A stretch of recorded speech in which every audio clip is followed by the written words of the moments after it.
We have come to the penultimate episode of Chris Chibnall and Jodie Whittaker's era of Doctor Who, with 2022 April's Legend of the Sea Devils. In Chris Chibnall's own words, this special is a bank holiday action-adventure romp. Sea devils on a pirate ship, sword fighting the Doctor. What more do you want? So, discussing that romp tonight will be myself, Neo from Australia, along with Ingiga from England and Missy from New Zealand.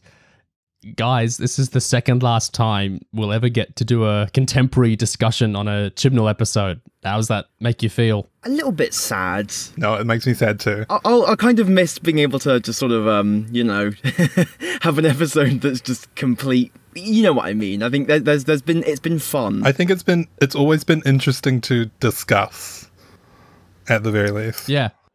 We've been doing this since like 2 days after Woman Who Fell to Earth came out, so I'm really feeling the finality in this year now. It's quite emotional. Well, instead of asking what we liked about the episode, like I often do at the start of these, this time I want to shake it up and ask, what was your favourite line of dialogue in the episode? I'll go first because I actually do have an answer for this. It's when Yaz kind of immediately went, we know you did this and you did this, blah, blah, blah. I don't remember what the exact line was, which I realise is kind of a cheat answer to the question. But when Yaz basically started blabbing to the Sea Devil, and then the Doctor was like, actually, I was keeping that in reserve, and Yaz was like, sorry. And the Doctor's like, I forgive you. Because that moment, it was actually kind of funny. And it reminded me how often they have lacked an actual dynamic like that. It's the kind of moment you would get between a more well-realised Doctor and Companion, where one of them actually makes a mistake because they're getting too into it, and the other one has to kind of like get them to settle down a little bit, settle down. Yeah, so that was funny. I like that. Yeah. Missy, what was your favourite line? Well, I got two. I got a more funny one. I liked it in general, the little bit of banter between whatever that young guy's name was and Dan. But I thought it was funny when they were first on the ship and the guy was like, "Oh, you've done pretty well for yourself for being 70." And then Dan was like, "I'm 40 through two."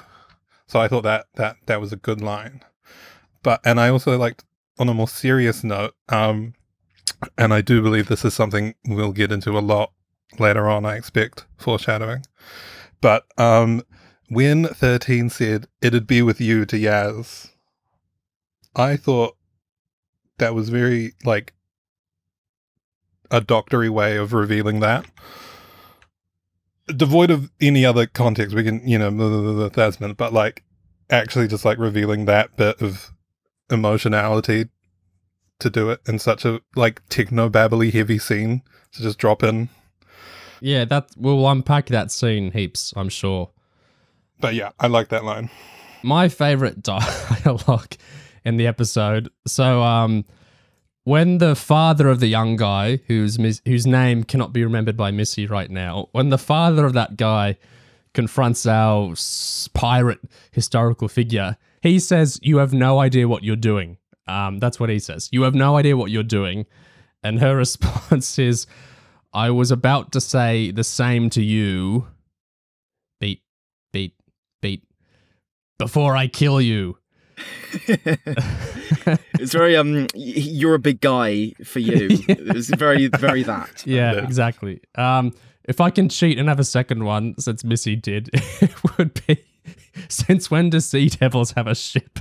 Oh, I get like since me so like infuriated whenever I hear that line. Total there's no planet called Time energy. Oh, this Doctor is a strange set of concerns for the world, doesn't she? Oh man. Okay, so stuff to discuss in this episode.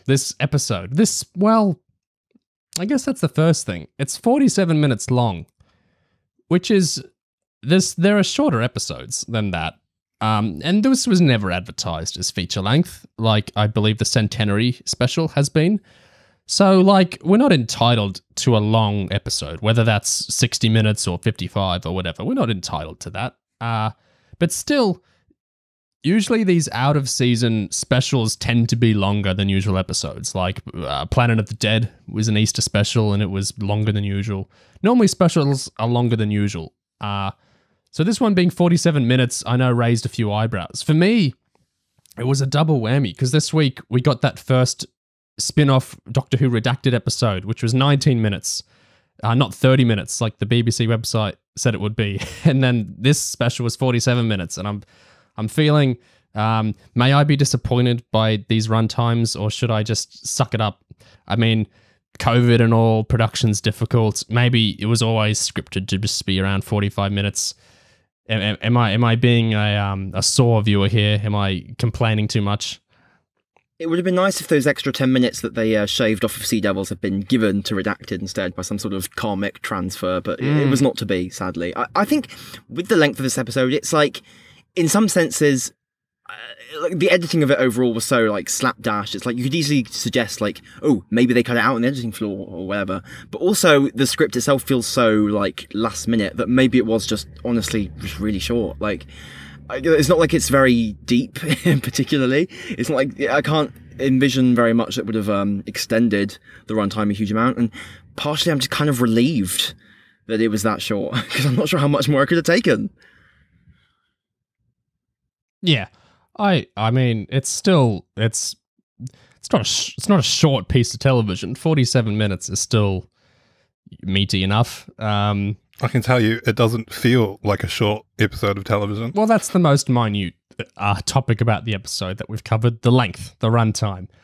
Other stuff I want to get into is repetition. I think is a interesting topic here. Like we said at the top of this, we're in the final year. We're in the final stretch of the era. So there's a bit of a retrospective vibe to everything now. So I want to get into that a bit. And the structure. Some of the structure stuff here is interesting. Obviously, we're going to talk Thasmin.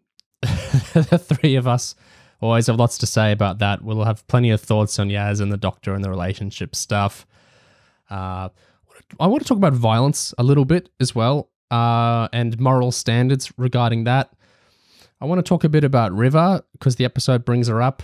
I want to talk a bit about some of the cultural stuff, historical stuff, fandom relationship to Chinese elements of the episode stuff. That might surprise you guys that I'd like to get into that a bit. Just some interesting Chibnall stuff I want to get into as well. He's had some cool interviews lately.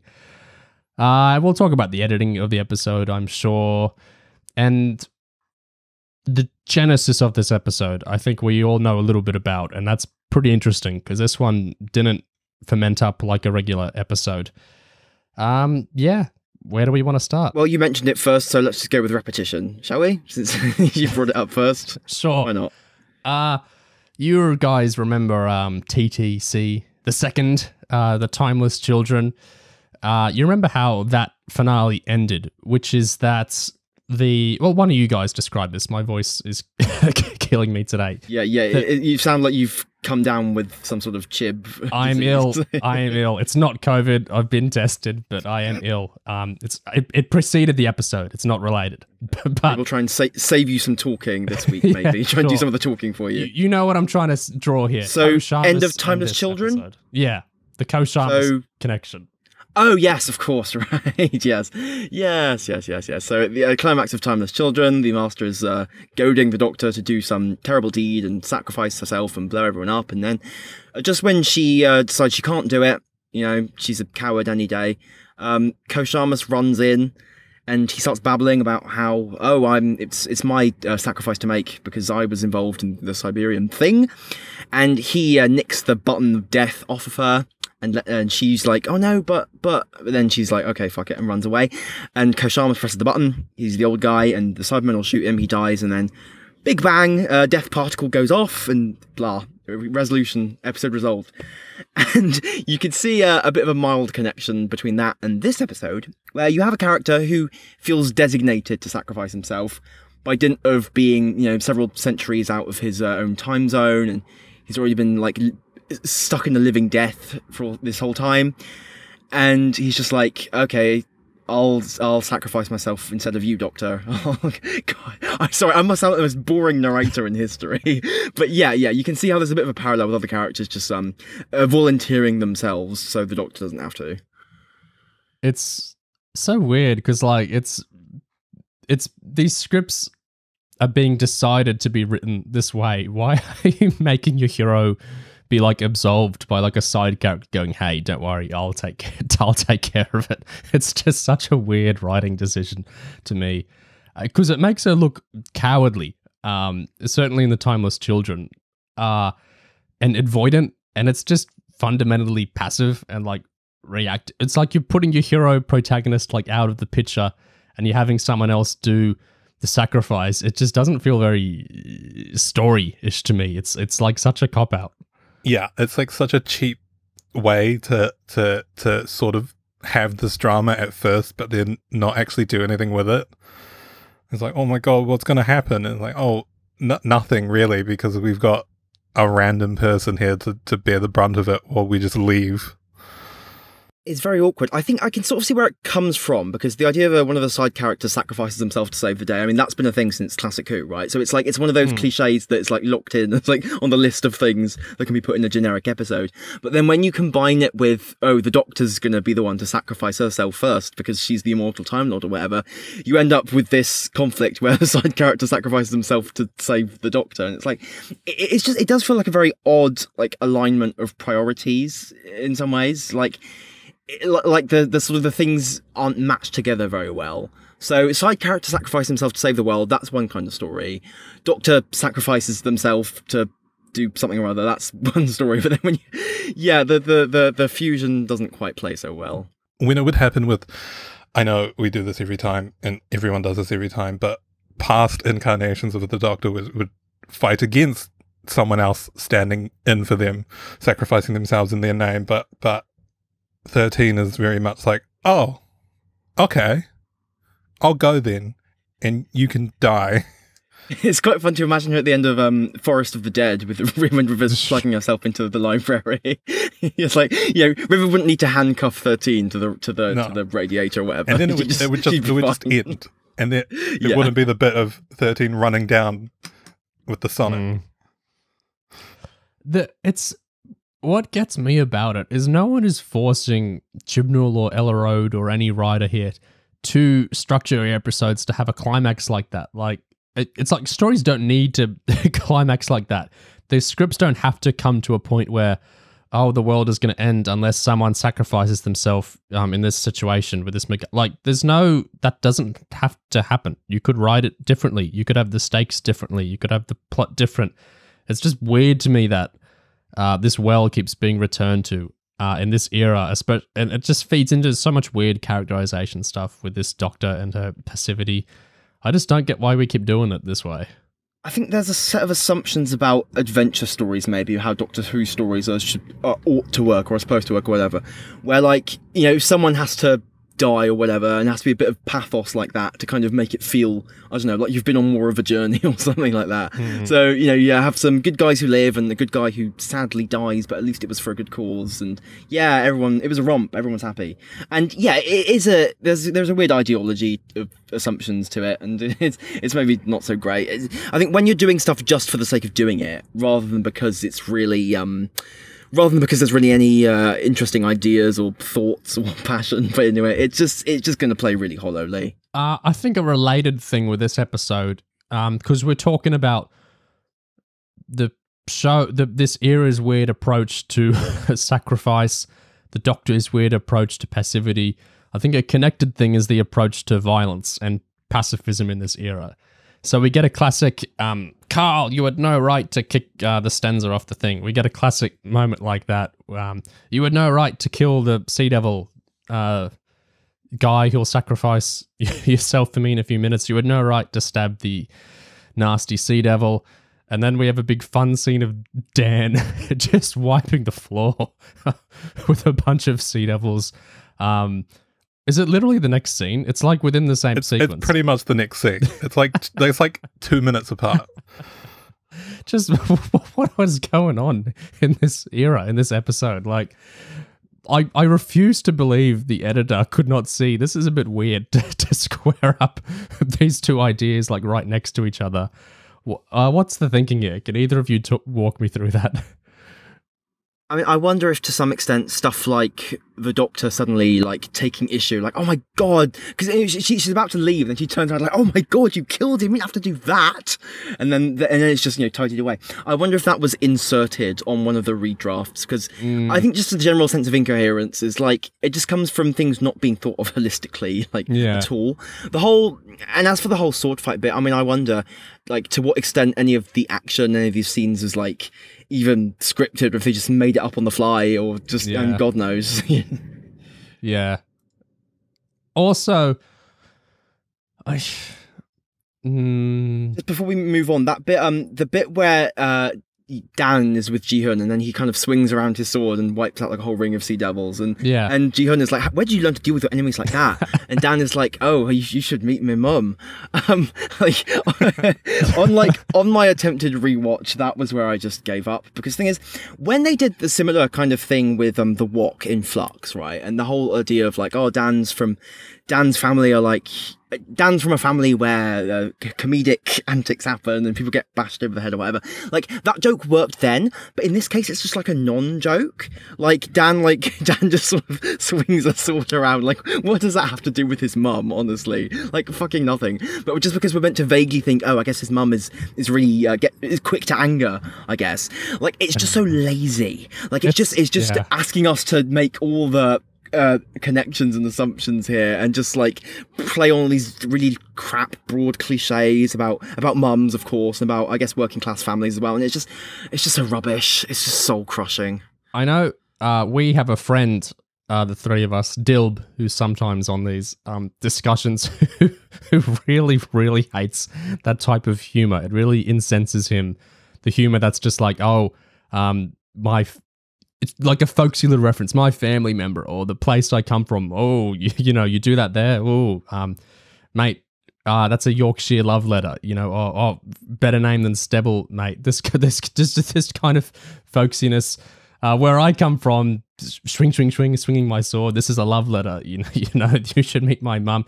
It's just, it's so crap. It's like AI generated humor. It's like, you know, the exact rhythm of the punchline before it's even said. You can swap out the place names or the family member names. You know exactly what it is before it's even said. It's just so crap. You should meet my mum. It's just the bare minimum of a joke.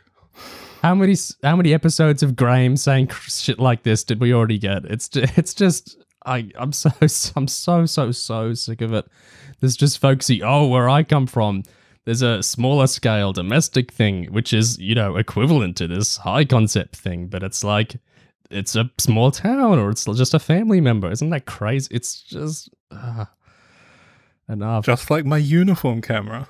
Yeah, like a posh version of my uniform. It's I feel like I'm in the heaven sent loop with this era sometimes. It's just like, you see the matrix of all these jokes being the exact same joke. It's like the one joke. It's so infuriating. Like, oh, the app on my phone because of the stars, because it's like, it's a big high concept thing, but now it's a really small, like, domestic thing. It's like a phone app. It's not a joke. It's just a series of word association. I probably sound crazy right now, but it's the same thing. It's the same thing every time. It's like you can Mad Libs it so easily. And I'm not saying that other writers don't have repetitive jokes, but at least there's a bit more flair with, you know, Moffat's type of wit. I think this episode really, this was not Dan's finest showing in general. I think the handling of Dan in this episode was like, I mean, it's got to be worse than it's ever been. Like, I love when the fact that like 50 minutes and he just makes a decision to wander off, and then we cut back to the TARDIS. The Doctor and Yaz like, he wandered off. Oh well, best fucking then let's go fly off. And they just ditch him. It's just, oh my god. Yeah, Dan is like. And all of Dan's lines, like that when he starts gibbering about his phone, and like just so the historical character tell him, what the fuck are you talking about? And he's like, haha, Lots of people say that to me because of my accent. I get it. It's just like, fucking hell. Like, this is, oh my God. How do, like, I'm sure other people, even people who like this here, must see. Do you not see that we've just gone into Rosa and we're seeing Graham talk about the iPhone to the cop? It's the same joke. It's the same scene. It's the exact same thing. It's just like we're barreling through this like matrix of all the era joined up together. That's what this episode felt like to me. That's the whole repetition thing I was trying to lead with here. It's just there's so many moments in this where I just felt like I was watching another episode or another scene or another parentheses beat. It's just like so much here is just we're going through the motions of what we've already done. Or it's happened so many times by now that I just feel like I can see the matrix of how this era all works. Also on the topic of bad jokes related to Dan, I thought the bit where when Dan was like, oh, let me talk to our hand of the talking, then they jump cut to them both being swung from their legs. See, that kind of joke, like, you can see what it's supposed to be. You can see, like, it's a very like common kind of joke. Character says they'll do something, jump cut to them having failed horrifically because they're incompetent. Like, but the thing is, even though that joke is incredibly easy to write into a script because you don't have to actually write the bit where the thing happens, you can just skip to it. I think which makes it very appealing to kind of lazy writers. It's actually quite hard to make work. Like, there's an episode I love, The Girl Who Died, which tries a similar joke like this. The doctor's like, okay, I'm going to give you the swords, guys, you incompetent Viking dudes. Here's some swords. Jump cut to the village on fire.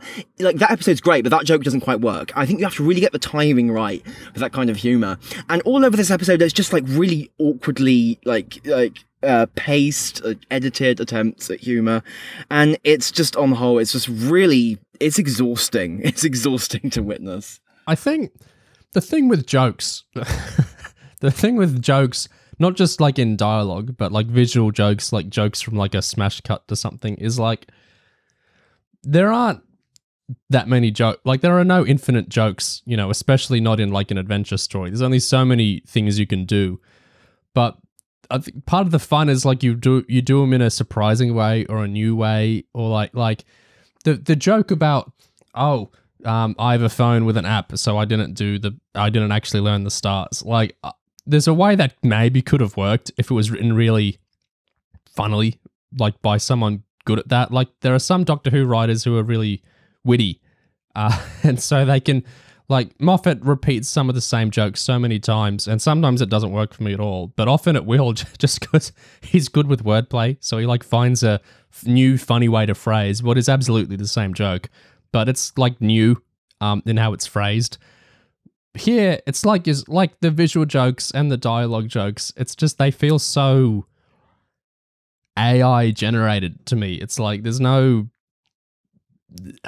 polish to it. It's just like it's like the bare bones draft of the joke realized on screen. I think it's quite similar to what we were just saying about the sacrifice scene, where it's the kind of thing that happens in other stories or in other things. It's just a thing that happens, and so that's just being employed here because it's a thing that usually tends to happen with no thought given to how to make it work or how to do it well. It's just like, oh, we'll just do a bit of banter. We'll make it an iPhone joke because of differing time periods. Oh, a thought has struck me. Don't laugh. Well, it's a joke, so I guess do laugh.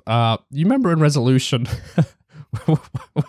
when the main events of the episode cut out and we got to a completely random family doing a bunch of like boomer humor jokes about Netflix? That's exactly it, yes. Well, but the jokes there are lazy. Like, it's, kids don't understand talking, they just understand Netflix and TikTok. Like, the jokes are completely lazy.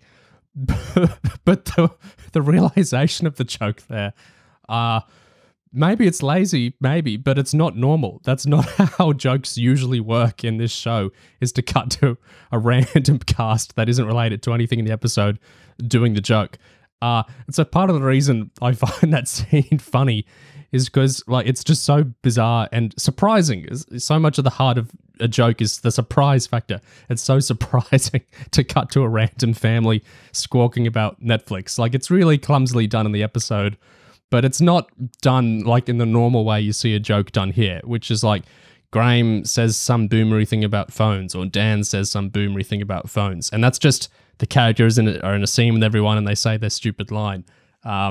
And that's why I'm just so sick of that by now. Like, at least with Resolution, that joke was deployed so bizarrely in terms of how it was visually realized. And so there was some novelty there. Another one I liked, when 13 brings up Pimp My Ride. Oh, that's... I was debating how much I wanted to go into that. Am I going to sound crazy if I get on this? No, you brought it up now. You have to say it. Yeah, Okay. It's too late. I know. I've complained about. I've talked to Gig about this before. I might sound crazy here because I've talked to some other people about it and they had no idea what I was talking about, and I think they thought I was being in bad faith or being like extremely oversensitive about this.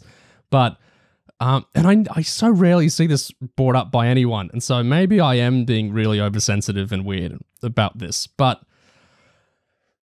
The way, like, the whole fam thing, the way the Jodie Whittaker's doctor says fam all the time, and it's like, oh, it's so kooky that she's saying fam. And, like, in this episode, to say pimp my ride, like, this isn't just, like, slang out of nowhere. Like, those are specific terms from, like, a specific kind of, you know, subculture. Like, it's not just...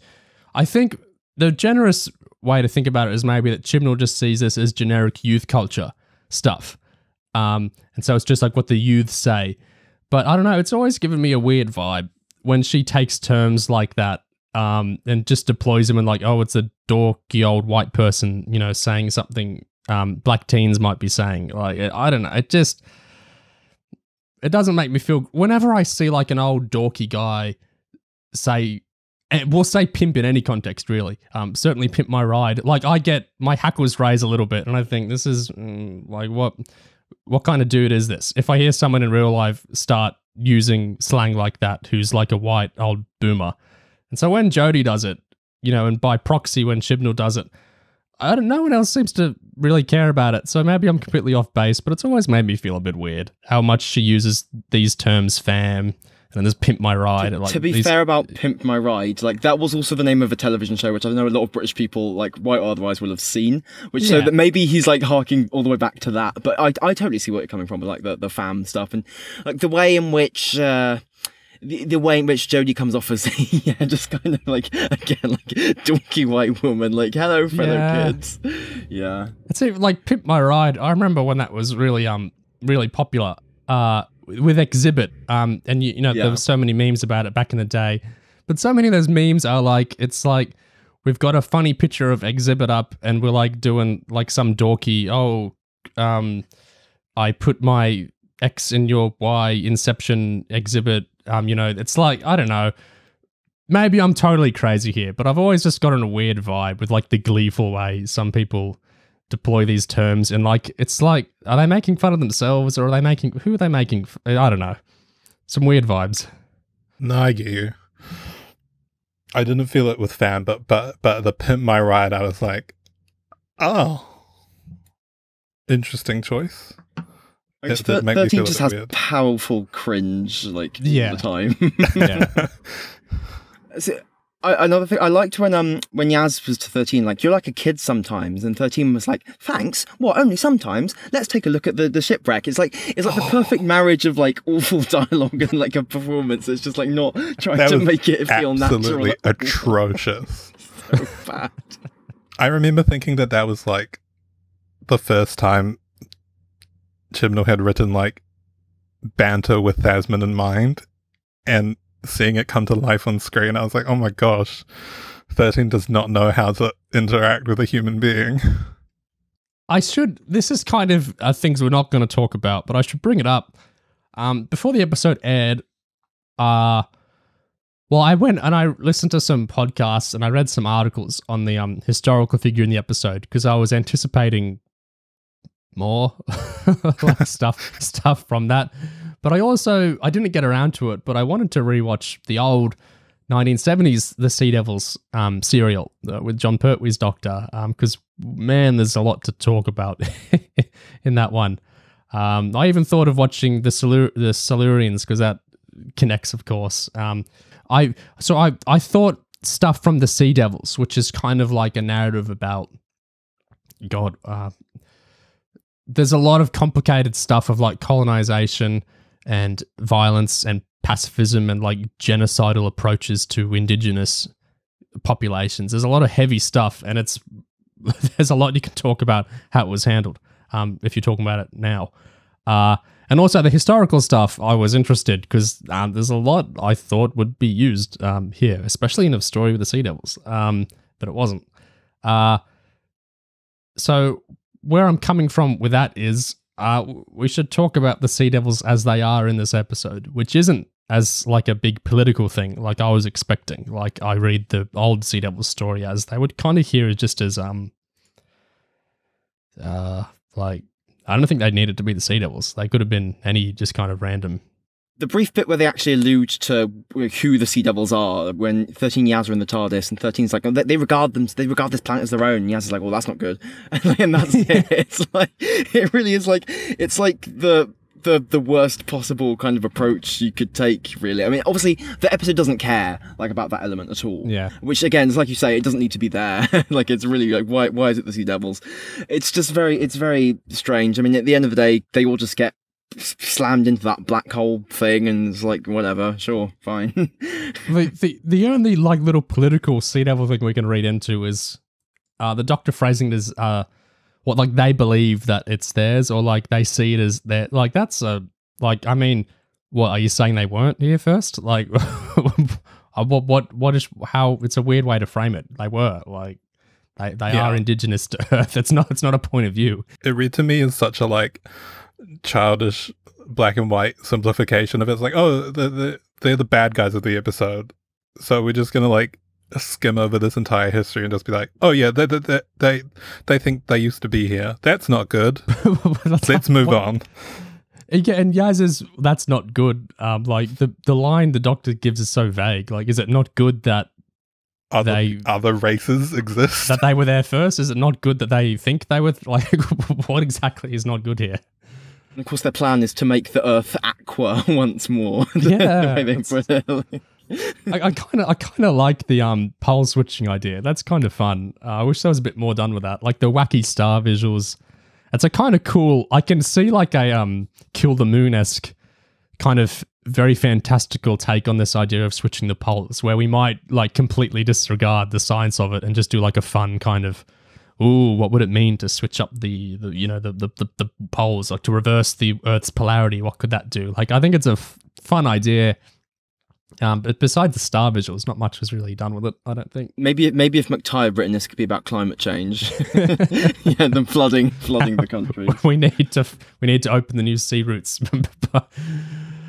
Yeah, I've surprisingly little to say about the Sea Devils, because they're like, oh, there is that bit where the Doctor is like, these ones are zealots. I knew you guys in the future and you were pretty cool. You guys are just wackos. Those lines, like that felt like something felt very chibi about the way she was always like, you're much more of a zealot than the ones I've met before in the future. I've met these guys before in the future. Like, holy shit, you need to keep saying you've met them before in the future. The dialogue is so awkward when she keeps blathering this out. Like, the fact that you met them months before in the future, like, not every detail of that needs to be said every single time. It just feels like a weird chibi impulse to put in the factual, technically she's met them before and it was in the future. Like, fuck, no one cares. It's always interesting to see like what is included and what isn't, because we were just talking about how I like skipped over like the fact that the Sea Devils were here first, and oh, that's not good, but we need to have like attention paid to the Doctors met them before in the future. We need to know that Warriors of the Deep happened, and so did the Sea Devils. But we don't need to know like the specifics. We just need to know that there are other episodes of Doctor Who that also exist. One sort of small strange thing with the Sea Devils in this episode is that when the Doctor first says Sea Devil, and the Sea Devil rejoins like, oh, land parasite, and she's like, oh, let's not get to name calling or whatever, it feels like the episode has a very faint kind of awareness that the name Sea Devil is kind of weird. Like in terms of it being a name for them that is nonetheless the official name, even though it's like an insulting name that they would never really, why would they call themselves that? Like, the episode seems aware of that, but also to not really engage with that. But it has the Sea Devils repeatedly refer to the humans as, land crawler, land parasite, and it's like, okay, well, what's the what's actually your take here? And there's been a quite funny discourse with the fans after the episode. Like, Johnny Morris has been very galaxy brained on Twitter, talking about how, oh, well, the Sea Devils is their official name, and it's just there's humans have ancient race memory, and that's their true name, and humans named them that because they remembered from the past that's what they were. It's like, what the hell are you guys talking about? Like, it's this weird urge with fans not to just accept that it's weird for them to be called that. They should have an official name like the Silurians do, but no, they're just Sea Devils because we can't be bothered to think about things anymore. I think it's the Sea Devils, the creatures themselves, and the 70s serial they come from.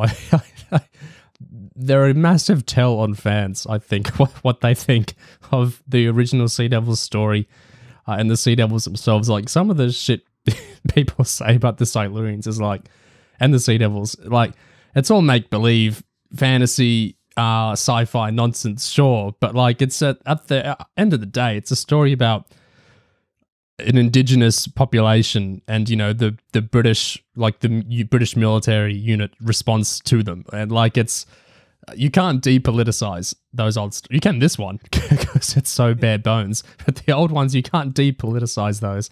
So the way some people are so keen to like justify, oh no, we got to call them it's kind of like it's not a slur, but it kind of invokes slur kind of mindset. I think Sea Devils, like, it's absolutely that kind of linguistic, like all these devils, like, it's very much linked to that whole thing. So you see people rush to defend, like, are you saying he brings up race memory? Like, these... apparently there's like some BBC Books thing that he may have also written, which has a canon explanation for it, which is like, that's their true name, and humans just happen to remember that because it's in their DNA. You know what I mean? Like, these are very political... I saw an even more deranged take actually in his reply. Someone was like, actually, their official name is Sea Devils, and that's been corrupted into English as Sea Devils. It's like, what? What the fuck are you talking about? Just truly galaxy brain shit. It's just riffing on Tim Shaw, isn't it? Yeah, I suppose. Oh man, it's Just slightly tangentially on the linguistics front, we also see how the Sea Devils refer to their big sea snake thing as they call it the Hua Shen, which is the same name that it has in the human mythologies about the creature. And it's odd. It feels like that seems to overlap with the whole linguistic confusion regarding the Sea Devils' names, and they also have like the human name for their own monster. Like, the Sea Devils don't seem to have their own anything. I guess their own sort of any sort of details about any sort of way. They have no interiority as a culture, I suppose, as they're depicted. Did you see what I'm coming from? Like, they don't seem to have their own versions of anything. And what's weird is Chibnall's the dude who wrote the Series 5 two-parter with the Silurians, and then he did Dinosaurs on a Spaceship, which is an interesting one. That's one of the few times I've seen the Silurians written in a way that isn't redoing the original Silurian story. So he cares about the Silurians more than the Sea Devils, I guess. It's just weird that he doesn't hook into any of the big ideas of them here. I think that it stems from like the fact that the original Sea Devil serial takes so much from the original Silurian serial. Yeah. And the fact that the Silurians were more well developed. And then when you have someone like Chris Chibnall bringing these monsters back into the revived series, because it's like so steeped in nostalgia, there's this tendency to just treat them the same way. So where the Silurians were the more developed ones in the original series, they continue that, and because the Sea Devils had no interiority in the classic series, they just continue to not have interiority and continue to be called Sea Devils. Like, is the tiniest bit of like questioning about the name, but not actually changing the name because it's so focused on nostalgia. So we need to keep calling them Sea Devils, but we need to have that one line that's like, oh, Sea Devils is a bit weird, but not weird enough to do anything about it. I did like, Gig brought up their pet. I did like that they have the big sea monster pet. That's endearing. It wasn't the Merca. Yeah. When you brought up Dinosaurs on a Spaceship, actually, and how the Silurians are handled in that, I think just something that clicked there is that in Dinosaurs on a Spaceship, those are like the future Silurians, I guess, who are like much more, I guess some future perfect civilization, and there's a planet called Siluria, basically the ideal future Silurian world where everything's been resolved. And I guess that's maybe the ideological element of that, is that we never see the bit where the Silurian situation is actually peacefully resolved. We just have either the present where, oh, nothing can be done, Silurians must just go away and stay underground, and then you have the future where everything's fine, but we don't have the process of actually getting there. So it's at some point it will be fine, just not now. Never now. You know what I really hate about that, which is the whole the Silurian and Sea Devil stories will typically bring up because they were here first, should we coexist? That would be crazy. That the world would look so different if they coexisted. How can we avoid doing that? How can we return to the status quo as quick as possible, or in a way that doesn't make the Doctor look as evil as possible? What I hate about that is so many people, fans of all stripes, fans with very different perspectives on the show, will often trot out this shit where they say, Doctor Who is about change. And, the beautiful thing about the show is it's about change.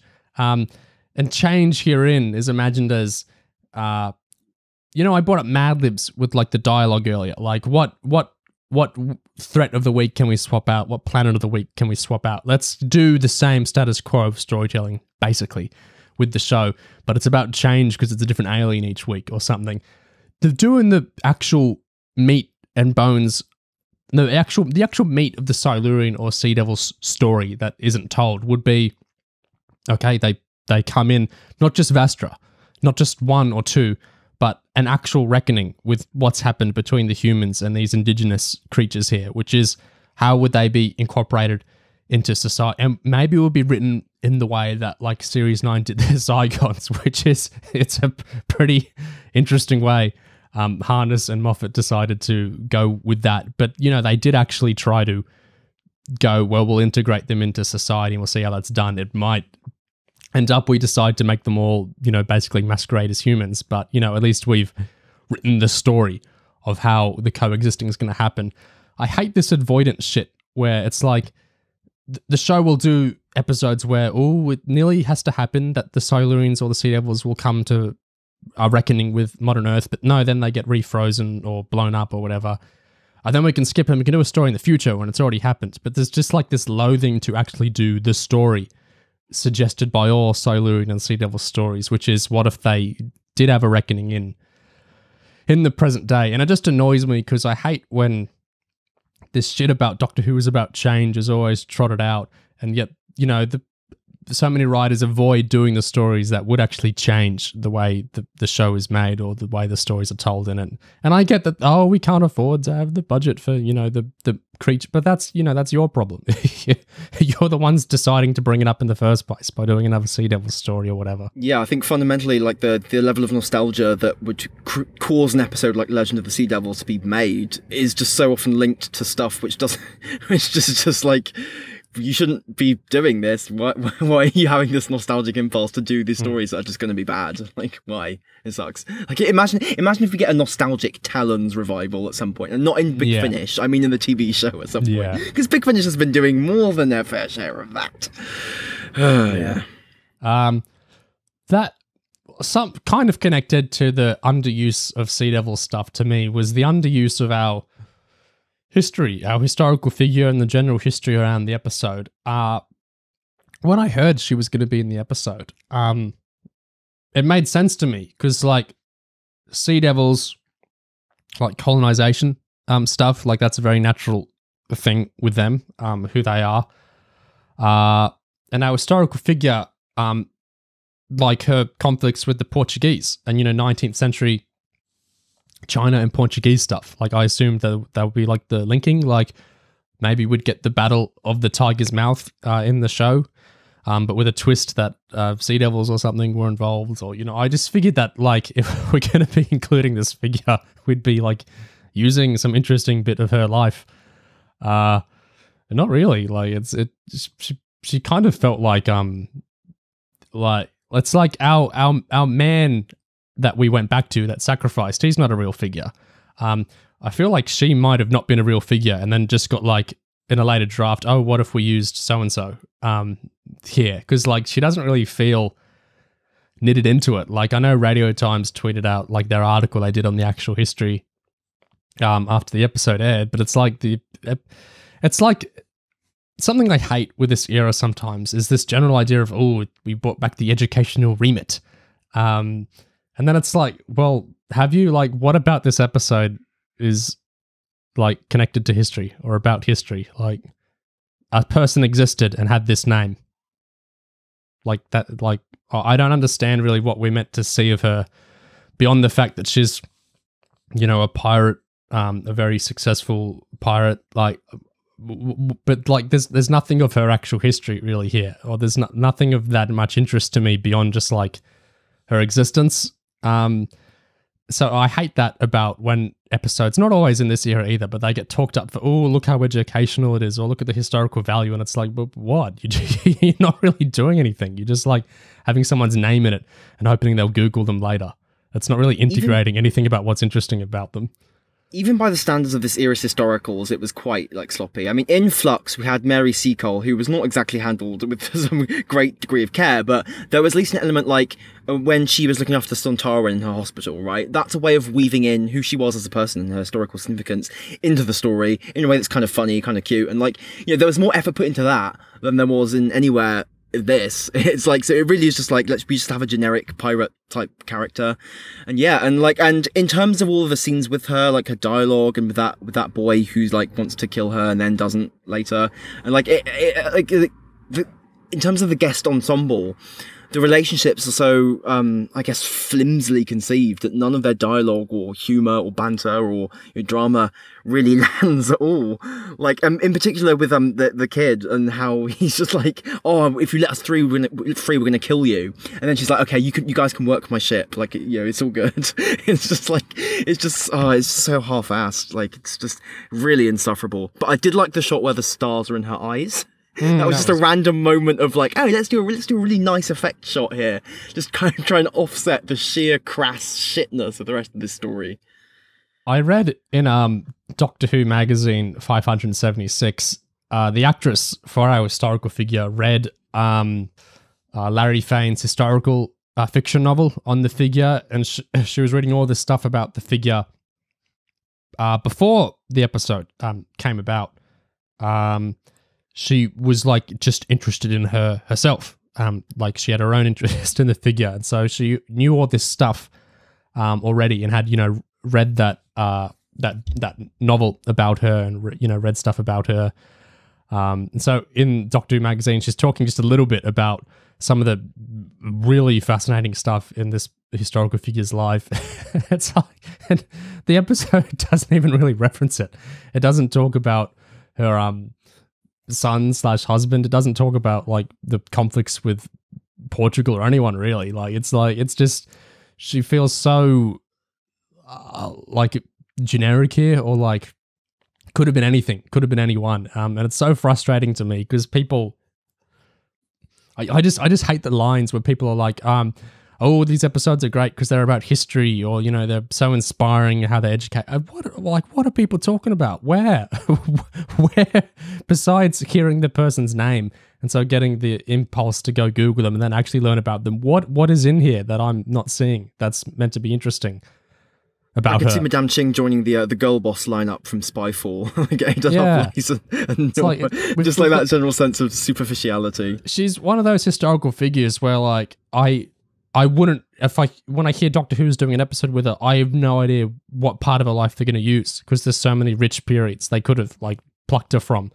But it's like, it doesn't matter. It's just a generic, oh, she's a pirate and she's not with her crew and she has sons. Like, this could have been anything or anyone. This didn't have to be historical. And so, like, that's fine. That is what it is. But I just hate it when people vaunt the historical value, you know, the educational remit of the show or whatever. Like, come on. The costumes are another thing. What do you guys think of the costumes? Not just the Chinese ones either. The costumes in the episode in general. I liked how right at the start, the moment the Doctor comes out the TARDIS, she was like, oh, we're a few centuries off. Just justify that her and Yaz aren't wearing period-appropriate clothing. Like that was amusing. Yeah. And of course you have, at least in Dan's case, they made a whole gag about it, like him wearing wildly inappropriate clothes. Man, even just talking about the tiniest minute aspect of this episode, just really like, just like, oh. Yeah. So the thing with the costumes for this episode, more so the Asian costumes, is how to put this. You know, in The Woman Who Fell to Earth, where the Doctor is in an op shop and she's just trying on like a bunch of random clothes, because like op shops have a bunch of random clothes. That's what they are. And it's like, it's just a bunch of mix of random things. The thing is, when you're doing a story with English history or English characters or English stuff like that, there's an intuitive understanding on the part of like British writers, because they've grown up in that culture of like what would work or not work, or be weird or not be weird. Like they'll understand that there's certain lines or things you could do with where's somewhere England's had a conflict with.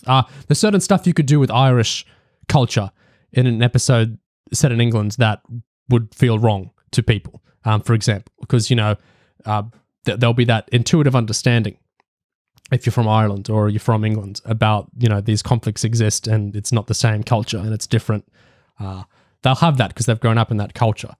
So when you go to use cultural elements or aesthetic elements from cultures you haven't grown up in, or you don't speak any of the languages of, or have that kind of connection of, it's tricky because, like, if you mash up two random things, and you might recognize these are both from Asia, but you can see, like, I saw the other day, I saw a beautiful musical performance, which was all traditional Korean. It was extremely Korean. It was using traditional Korean instruments. All the singers were dressed up in traditional Korea warrior outfits. Like, it just screamed Korea, right?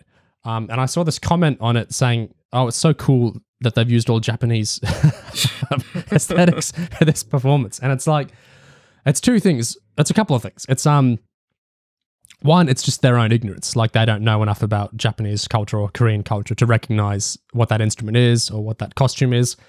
But the more important thing to me is that they must lack the kind of cultural knowledge to know why that would be so offensive. To look at a Korean cultural thing and say, wow, it's all Japan. Like, that obviously is incredibly offensive to a Korean person or a Korean performance like that.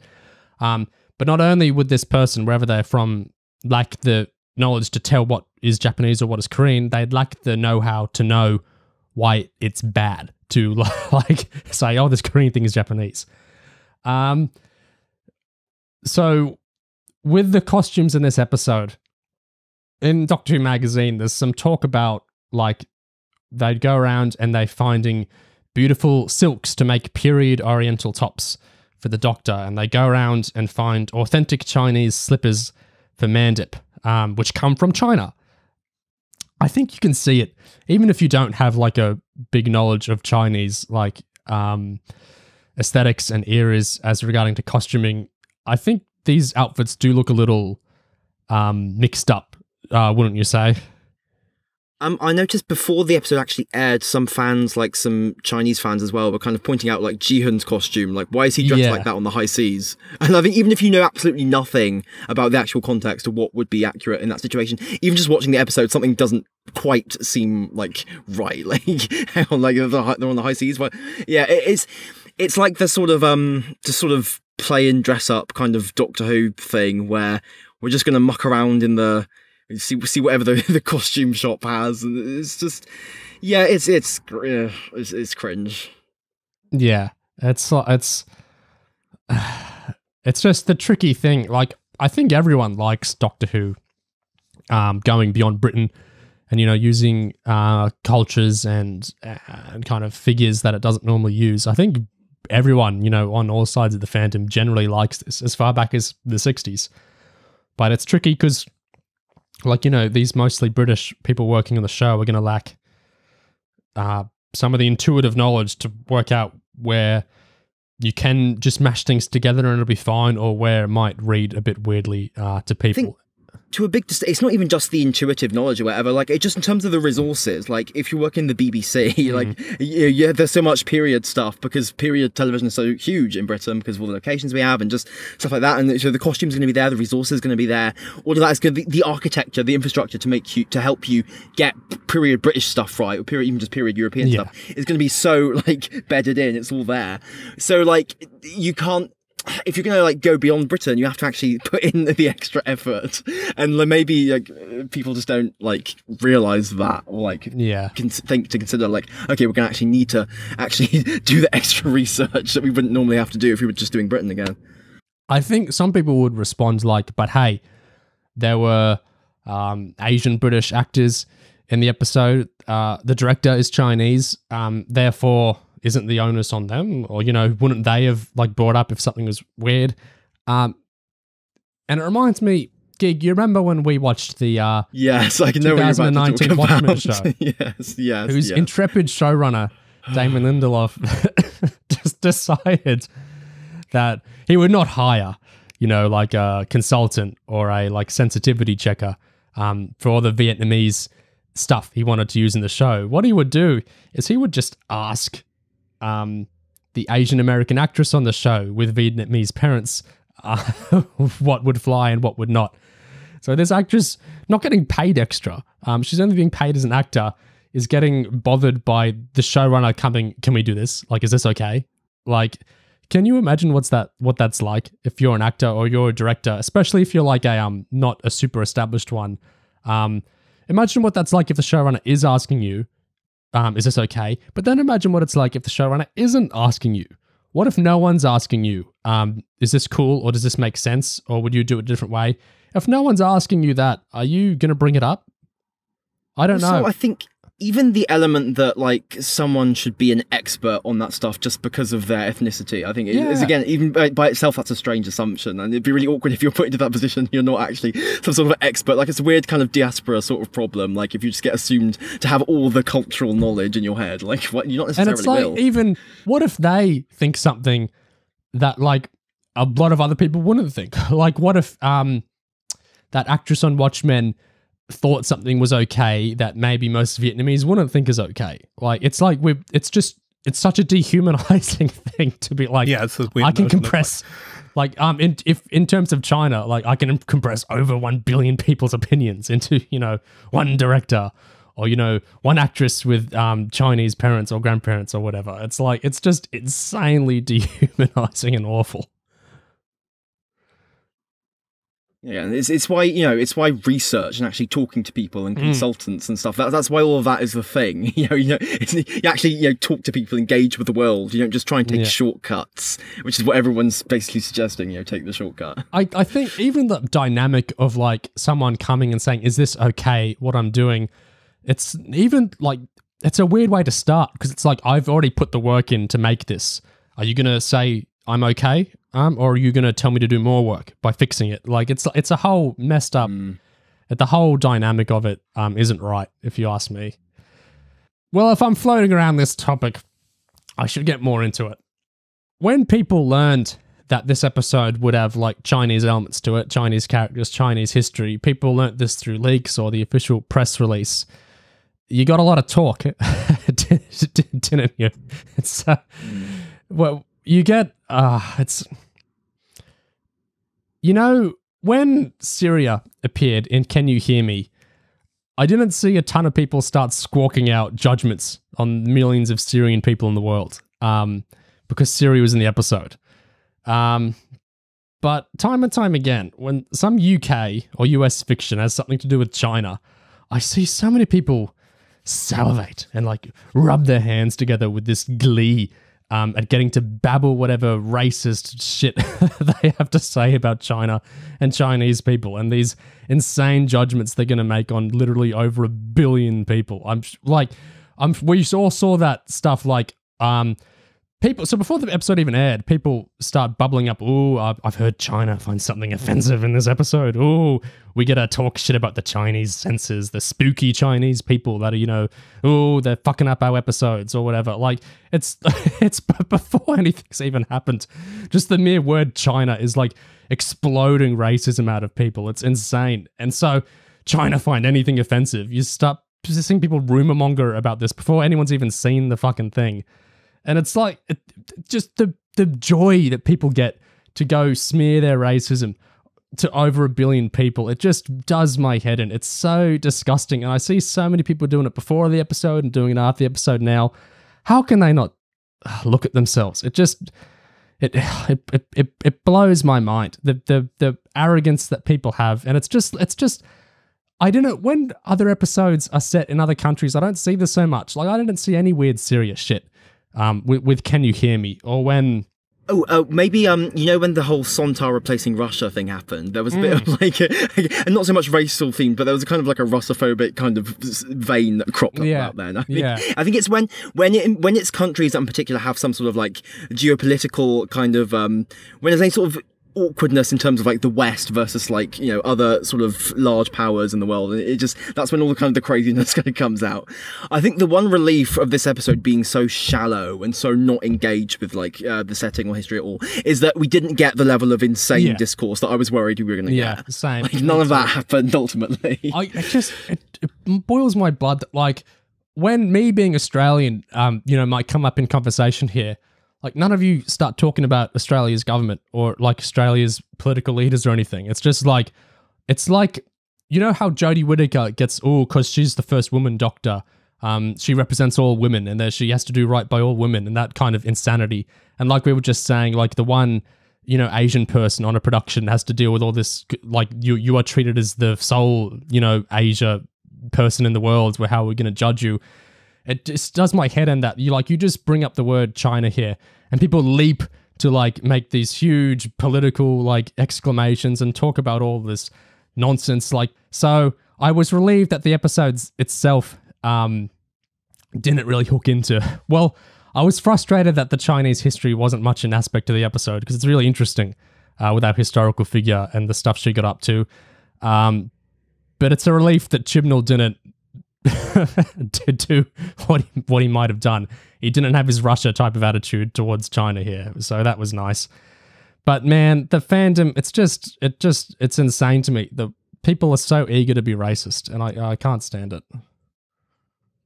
It's like an awkward feeling when you almost can't trust like a cultural product like Doctor Who to actually extend beyond its borders to any real degree in case something kind of crazy and terrible happens. Like, I mean, I really like Demons of the Punjab. That's like an unqualified pretty much success in that front, but like it can so easily just go wrong and just start some like just whack nonsense just because people are just, there's just so much yeah.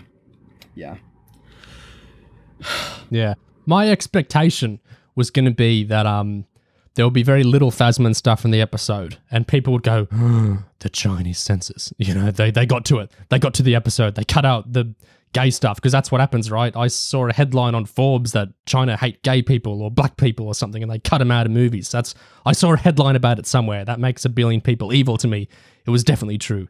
There's definitely no more to this than what I saw in a headline. Like, so I was anticipating all this nonsense about the episode being crimped down by the spooky Chinese censors, behind closed doors. But yeah, that didn't happen. So the Thasmin stuff was there was more Thasmin than I expected, actually. Yeah, that did surprise me. That I don't know about you guys, the kind of nature of the Thasmin stuff in the episode didn't surprise me, but the amount of it did. Yeah, I'd agree with that, actually. Like, just in terms of where it went as a story, like, nothing surprising at all. Like, arguably, it's where some of us were predicting it would go. But just in terms of how much screen time it, like, occupied, the fact it occurred kind of popped up throughout the episode, rather than just being dumped at the end. That was a mild surprise. To bring things back to Woman Who Fell to Earth, because we're getting all circular, because the year is ending. You remember... the Doctor in that episode stayed behind for Grace's funeral. So, gone were the days of the 12th Doctor's callousness. And we'd entered a new doctor who was more emotionally in tune with people, who more in tune with relationships and attachment and commitment to people, right? She stayed behind for the funeral.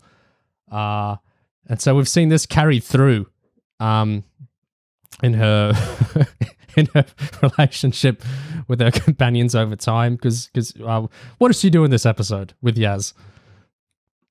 She basically confirms that she has feelings for Yaz, and also that she's not gonna act on them in any way. Well, are we all believing the doctor when she says, "Oh, I totally have feelings for you too, but yeah, we can't act on them"? That's an interesting question. I didn't believe it, but I'm seeing most people believed it. So, am I reading it weirdly, or what do you think, Gig? See, the line that Missy brought up at the start of our discussion, when she says, "Well, if it would be anyone, it would be you," like. I agree. It is sort of that sort of doctory kind of alien way of framing things, but at the same time, like, nonetheless, the implication of it is that it isn't Yaz. You know, if it was anyone, it would be you, but it's not. Like, it's awkward. I think it's not a line you can really necessarily take a huge amount of emotional clarity or investment from, because I just think it's so abstracted. I think from actual like confessing of feelings, if you see what I mean. And the doctor basically says later, I've never really been able to have a relationship with anyone. And that's also not really true. And so, like, it's why the doctor felt insincere to be here. It's like, I totally like you as much. Yeah, if it was going to be anyone I was dating, it'd be you. But I never really do that. Like, it's all these kind of... It's like, if anyone listening's ever been rejected, do you not recognize the kind of emotional through lines behind these kinds of dialogues? It's not you, it's me. Yeah, exactly. Oh no! Now I'm rethinking the entirety of Thasmin. Oh, it's again. It's like the I think you're one of the greatest people I've ever known. Like talking to like 5-year-olds, placating, yeah, nothingness. It's patronizing. Yeah, yeah. And it rings weirdly because this episode revitalizes the Dan and Di romance. Which ended on a sad note with Flux, but is resurrected here as Di. He's been thinking about Dan and wants to talk to him again. And so the episode did progress one romance, like in a positive, romancy way. But Yaz got companion-zoned. We got it the wrong way around. We thought we were getting queer romance, but really we got queer, romance. Yeah. What do we think of how River was brought up in the episode? That's really interesting.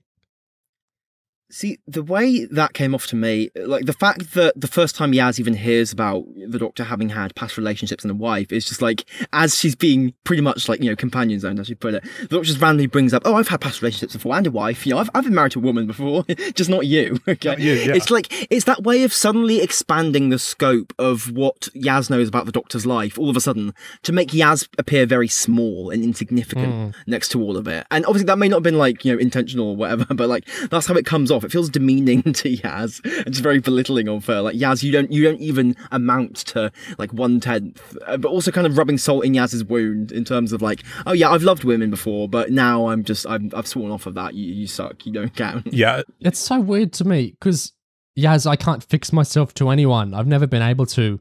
Exactly. I'm also going to bring up River, who I fixed myself to for 24 years. Like, it's like when we have that, you know, oh, you shouldn't have killed the Sea Devil, base Dan, you know, slashing all the Sea Devils, like within the same sequence. It's like this bizarre contradicting yourself along this in the same episode type of thing.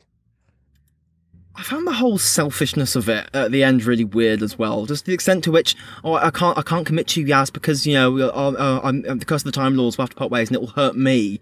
It's like, really? Like, really? Are you the only one who matters here? Like, you're a blooming immortal Time Lord alien. You know, I think you'll fucking live. You have before. Like, why are you so, like, it's just weird. I don't like how much it just stamps over Yaz and her feelings.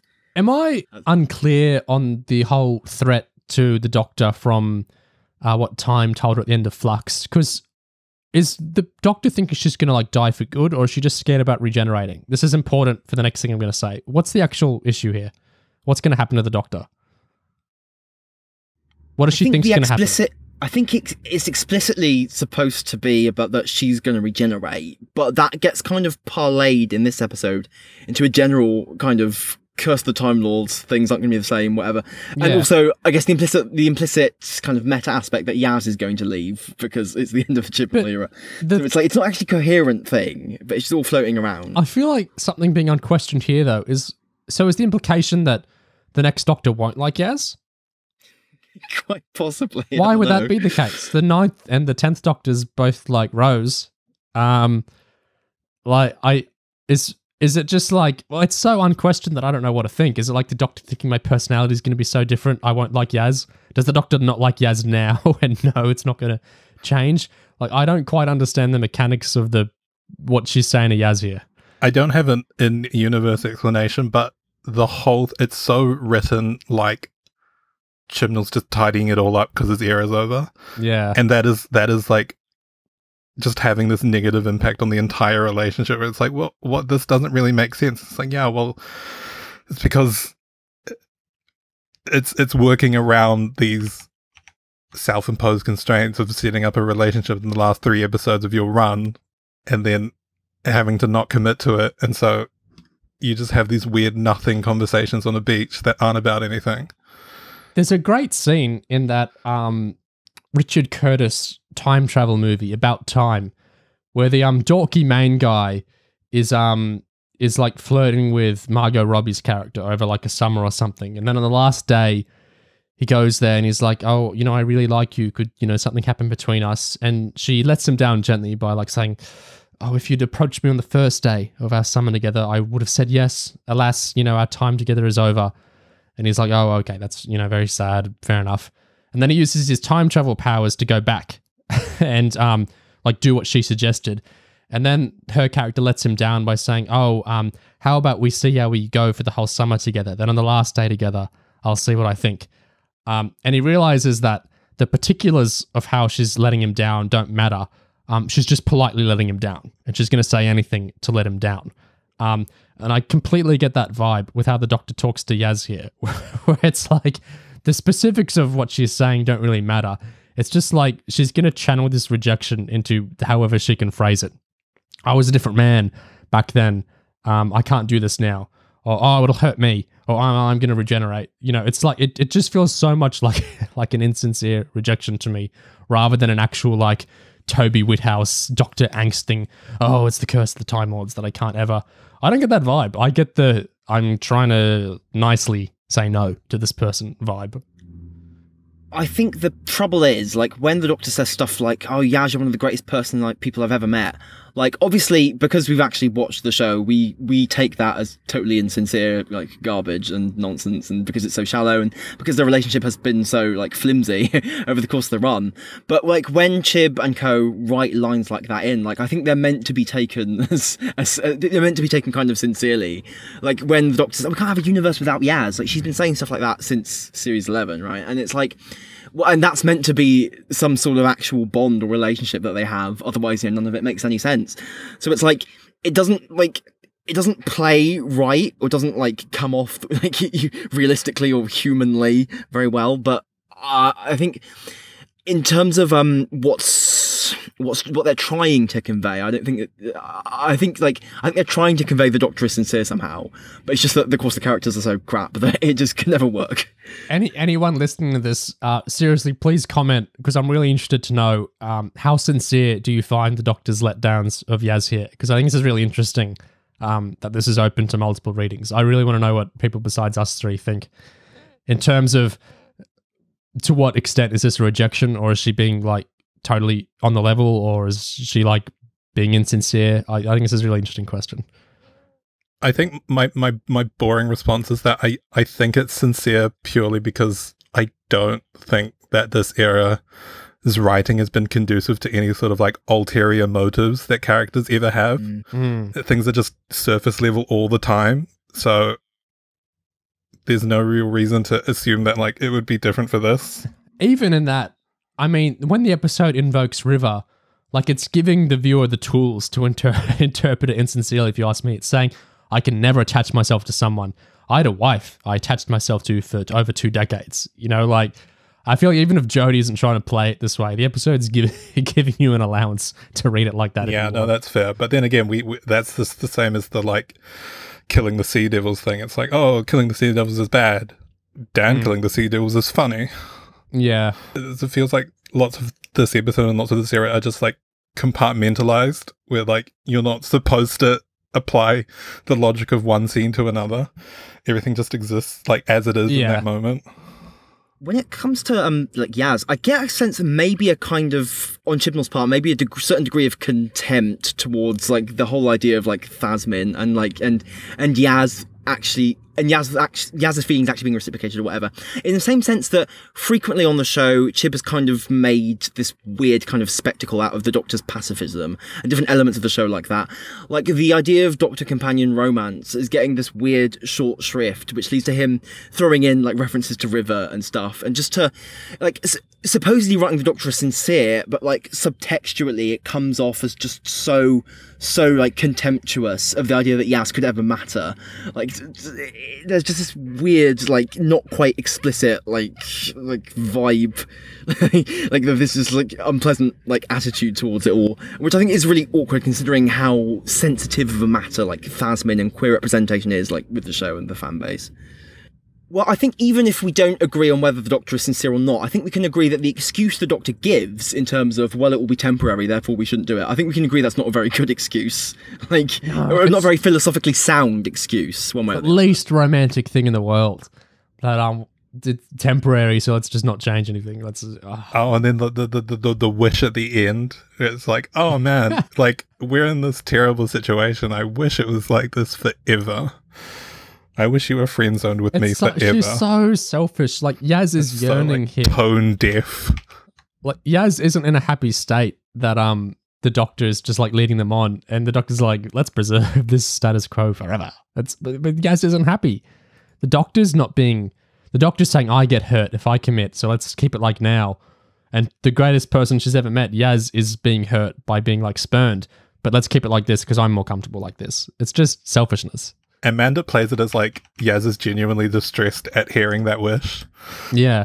Yeah, my favourite bit of acting from Mandip in the episode was when the Doctor just suddenly like blithely says, "Oh, I'm not a bad date, am I?" And just like the colour drains from Yaz's face, just like, oh my god, she actually said it. Like I love that. It's just that scene was kind of fascinating. Just the Doctor awkwardly like accidentally being romantic without even thinking about it, and just like really poor Yaz, honestly, poor Yaz.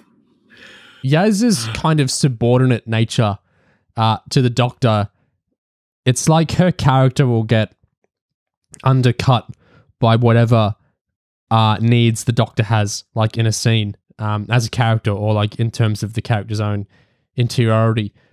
Missy, how do you see the shot where it's from the same Not a Bad Date Am I thing, where the TARDIS is underwater?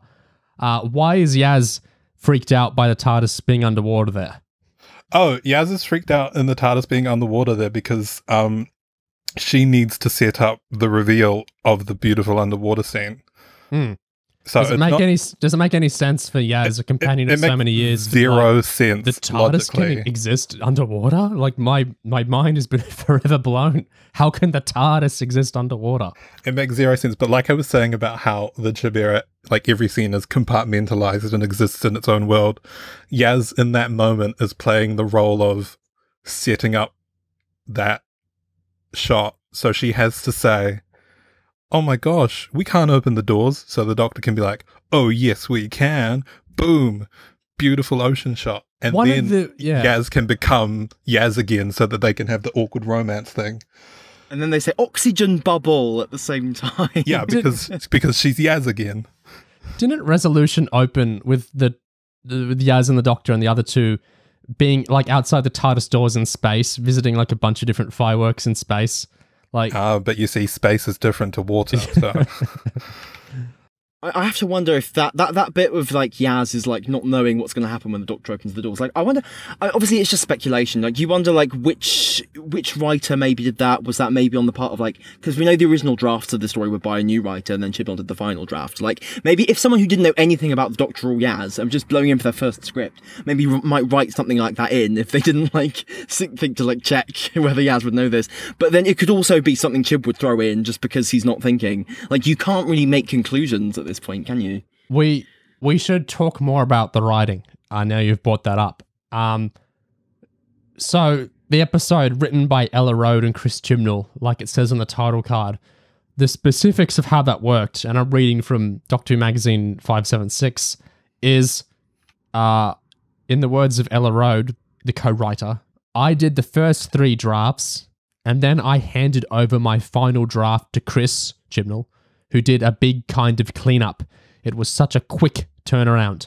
Even before I'd finished the first draft, I was already in meetings with the CGI team and the costume people and all the amazing creative people they have on Doctor Who, talking about what we wanted. I wouldn't necessarily say it's the least stressful way of working, but it was actually a lot of fun. So she wrote like all the drafts, and then Chibnall did the final like pass. That's interesting. I mean, I guess it's very in character for the era at this point to be having to, you know, lock in CGI and prosthetic stuff like before even like a first draft is finished. It's like, I mean, it just that pretty much leads to everything you can think of when it comes to like the past few years of this era, and just things being the situation for the production team, the people who work on the show, having to like work with script changes and shit, like so to such a insane degree. Like, you have to feel for them. Our other co-writer, Chibnall, it's interesting how he introduces the episode in the magazine here. He said, I'm going to read verbatim from the magazine. Pre-production on Legend of the Sea Devils began when the Doctor Who production team was looking forward to life beyond the threat of COVID. No one could have predicted that it would be screened at a time when Europe was preoccupied by a very different menace. We knew we'd need escapism more than ever, says showrunner and co-writer Chris Chibnall. But I don't think we realised we'd need it this much. You gotta love Chibnall's just random, like, just the way he just suddenly gets super, like... It's so him.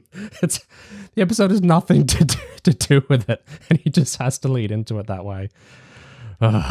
It's so melodramatic. Like, why is Doctor Who magazine talking about Europe preoccupied by a different menace? It's just, I hate this so much. It's just, it's such like a Hollywood way to talk about, you know, real people dying. We really need a pillar of hope. We need escapism more than ever. It's just, I hate it so much. And to use it to justify episodes of your TV show. Like, oh, we need Doctor Who more than ever. Like, shut the fuck up. You justify your shitty TV show by invoking real people dying. Yes. People in Britain really need the comfort of Doctor Who right now. Yeah. People dying on the other side of the world. It's so infantile. I really hate it. But the other interesting stuff Chibnall brings up with the episode there is we wanted to do a story about a pirate queen, and we had a script in development for Flux. We couldn't make that work in time for all sorts of reasons, but it still seemed like a great idea.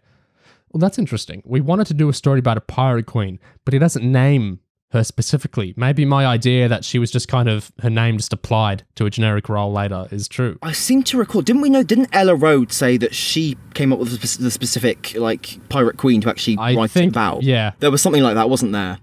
I seem to remember she said something like that. But I think that's what happened, yeah. So that might track. I could see Chib just like, okay, we need a pirate queen. Yeah. We have a pirate who's a woman. Oh, yeah. Like, it could be this one. That would track with the final episode so much. He says, we dropped the original story when we started thinking about Madame Ching. Okay. So there was a story, presumably about some other pirate queen, and then they dropped that? Like, I don't think it really matters. It's her role in the episode is just like pirate queen whose crew is gone. This is a weird quote he says. You could spend a lot of time trying to invent a nemesis for a story set on the seas of historical China, But then you realize that it would be amazing to put a different tribe or sect of sea devils to what we've seen before into this setting. That's What? You're right. That is a very strange quote. You could spend a lot of time trying to invent a nemesis for a story in historical China, but then you realize the sea devils are around. That's a What he's describing there is being a writer. yeah. You could spend a lot of time inventing. Yeah. Why sea devils? Like, what kind of connection of logic? I mean, I guess they have this word sea in their title, so maybe I guess a story set at sea, like, sure, but like, I don't know. The fact it's like, a different sect, that's so interesting. Like, no, it isn't. What the hell's he on about? It says Chibnall acknowledges that depicting the sea devils in 19th century Asia was ambitious, but then it's just like about the set. So I don't really feel much curiosity about the setting here. It's like I'm all for the show doing stuff in historical China. I think that's awesome. But there doesn't really seem much like On the interest. On the writing front, I seem to recall Ella Rhodes said something like she thought there would be a story for her to write when she was brought in, but they told her, okay, we want you to make it up. So it's like so she had to kind of like devise the story pretty much from scratch, like when she was brought into the project. And I just feel like that whole sense of maybe rushedness and like the lack of a real brief, much of a coherent brief like beforehand, just the rushedness of everything really pervades the episode. I mean, that's how it feels. It feels like an episode that was just like dashed out like as quickly as possible and with as little preparation as possible. Yeah. Yes, I found the Chibnall quote. Ella Road came to us with the idea of Madame Ching, this incredible character from history, and it all knitted together thanks to her. So yeah, that's the workflow of how this happened. I was just thinking right now that Ella Road coming in on such short notice and having to do this in such a small period of time, that plus the Sea Devils could be why there's such a non-entity in this story. Because like, Is Ella Rose that familiar with the Sea Devils? That's a good point. Like doing what's essentially a nostalgia premise for, you know, boomer classic Who fans and getting a poor fresh writer, you know, the baptism by fire of having to write them. It's like, oh, well, no wonder, you know. Actually, there was a lot of whinging on Gallifrey Base after the ratings figures for this episode came out and how much people hated it. And there was a lot of complaining about the fact it was a new writer and a new director and, they weren't experienced enough. And I think you can make a fair case that if you're trying to rush out an episode like this, you need more experienced hands. But at the same time, I think putting like an excessive amount of like scrutiny on like who the staff were and the fact they got new people, like, you know, at the end of the day, like getting new people is a good thing. Like the problem is that the story sucks arse and the characters suck arse. It's like there's no point blaming the staff, you know. It's not like the last 2-3 seasons were like flawless thanks to the old hands on deck. Like, come on. Ella, another quote from Ella Road is, it was kind of a mad, accelerated process. I was brought on board on the Thursday, and I was in Wales by the Monday, brainstorming with Chris and the amazing script editors. So it was kind of an immediate entry into, literally, deep sea diving. When they first called me up, I assumed they'd have a story, and they wanted me to write the episode. But they also wanted me to help come up with a story, which was great. We had 3 really intense days at the beginning, sitting in Chris's house in Wales, just coming up with stuff. And the result was a geofluoromagnetic pirate Reversing stone that glows a stone that can glow unexpectedly. Yeah. So the director has an interesting thing that she says in the same magazine issue. When she's talking about the big sword fight towards the end of the episode, she says the whole crew were pretty angry at me for about 3 days because of how complicated all that was. When I was explaining all the blocking, people were tired just listening to it.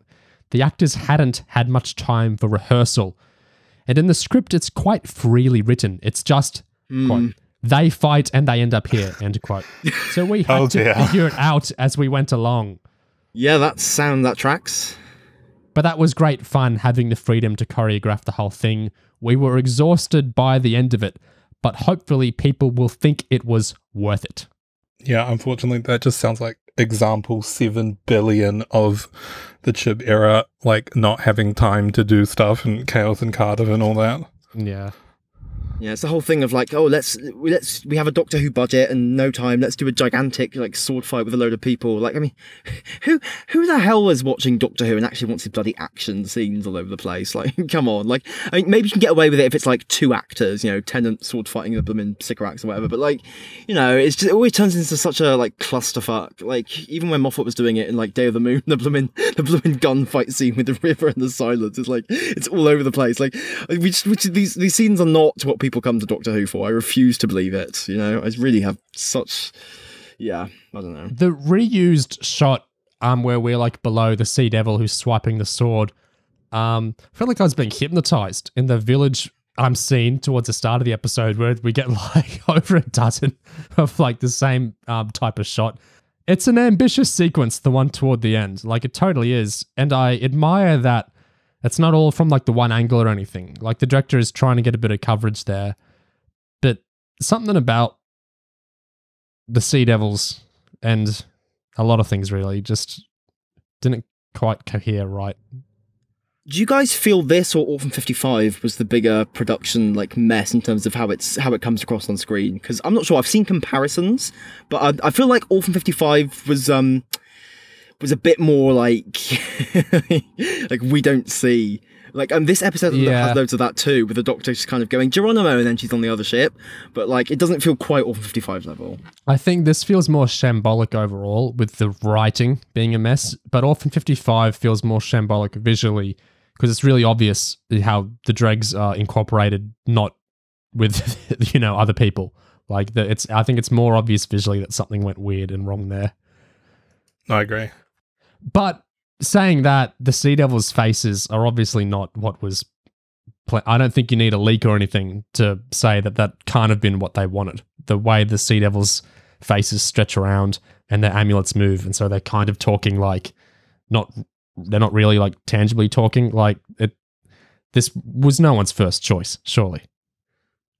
Yeah, that weird effect that they had, like, you see them digitally, like, trying to warp the Sea Devil's face to make it look like it was talking. It looked utterly shit. It's just very, very strange. The thing is, with that kind of thing, you remember before Series 11 even started, how much Chibnall and Stevens were bringing up the Marvel shows, the Hulu shows, all these prestige shows. It's all well and good to bring those up and say you want Doctor Who to compete with it, but it's not when you're doing stuff like that, you know. I think people whine about the budget way too much. I think some of the most beloved, you know, by like normal people and by not just British people either, episodes are low budget ones with some wacky stuff in that regard. But there's a difference between being low budget and like just kind of fucking stuff up.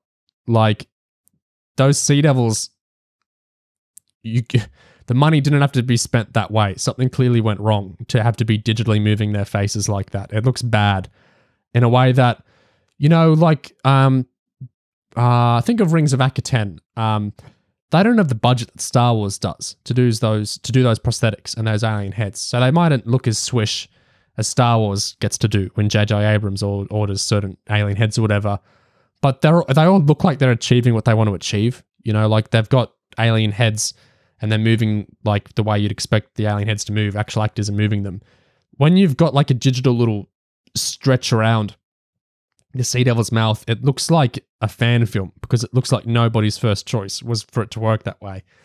And so I think that's what makes the show look not in peerage with other genre shows. It's not the budget, it's how stuff is accomplished. And I think it comes back to planning, probably, a lot of it.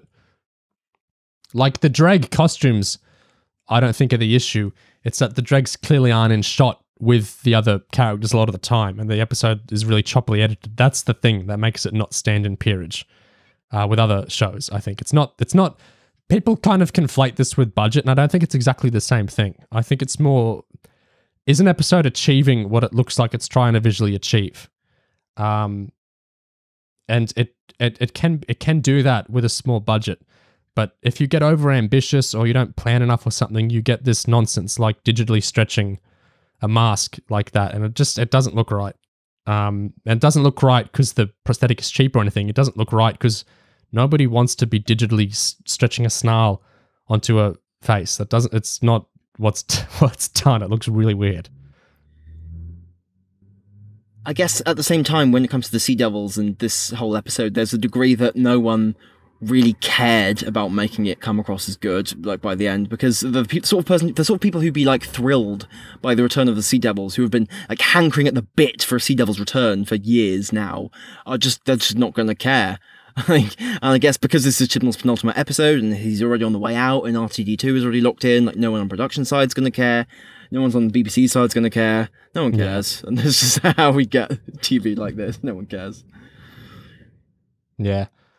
Oh, I have two big things left I want to say. One's a general thing about how characterization is done, and the other's just Chibnall spouting nonsense. Which one do you want me to do first? Maybe do characterization first, being save Chibnall nonsense for the last one. I think this episode is a great example. There are a lot of great examples of this in the era.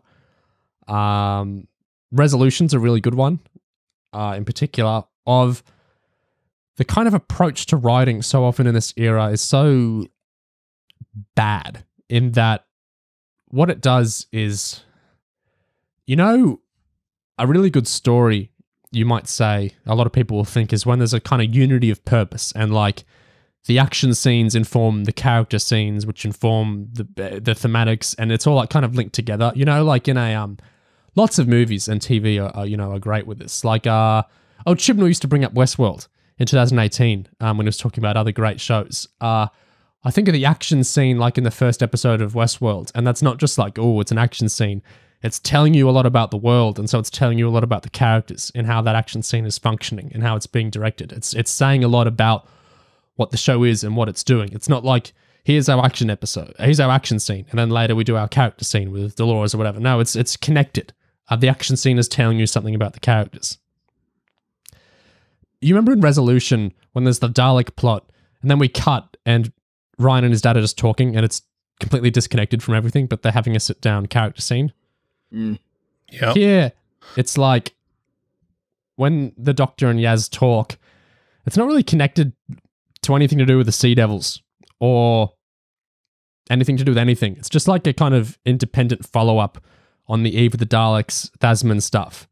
And I find it really wearying to watch, where it's like, here's our main plot, and then here's our Thasmin scene, and then it's like nothing is really cohering or connected. It's like, here is the scene for the character, and here is the scene for the villain of the week. Why can't we knit these all together into the same thing? It's like, it's so bizarre to me, this historical figure and the Sea Devils both have connections to colonization, and the episode does nothing with it. But then it's like, we're not even trying to connect the villain of the week to anything to do with the characters. It's just like, nothing is connecting at all. It's why it all feels so interchangeable, like so Mad Libs, because what's the point of the Sea Devils or the Chinese setting in the episode? Because it doesn't really connect with anything. It's not really relevant to anything. It's just like, here's the story for the week. And so I hate when it's just like, oh, two characters are going to sit down and talk now. That's the character scene. And then we're going to go back to the story of the week. Resolution does it. This does it.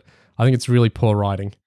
I think a fun counterexample in terms of how would you knit stuff about two characters' relationship into the plot, the sci-fi plot or whatever. And this isn't an example that is particularly well received by people, but it kind of illustrates what you're talking about. In Asylum of the Daleks, you have those whole the Dalek nanomachines trying to convert Amy into one of them, and we have that scene where Rory tries to get Amy to take his thingy majiggy off him because the story logic means that according to Rory he will not be as easily converted or whatever. And obviously it's all complete nonsense, but it's at least a way of getting the plot to actually like feed in to what is going on with the characters for whatever reason. Obviously in that case the character stuff is kind of contrived too, so it doesn't work that well, but at the very least, like, there is a sense that an attempt has been made to actually knit the story and the ideas of the story into something that can happen with the characters. Like with the Sea Devils thing, there's no sense that they started out with what kind of story would develop 13 and Yaz's relationship in a good way. They just have some really generic crap story, and then they stop halfway through to like have the Doctor and Yaz occasionally talk about the stuff that they ought to be talking about. So yeah, it's all just very disconnected puzzle pieces that aren't assembled into like a picture. It's just like disparate things. Kind of building blocks approach.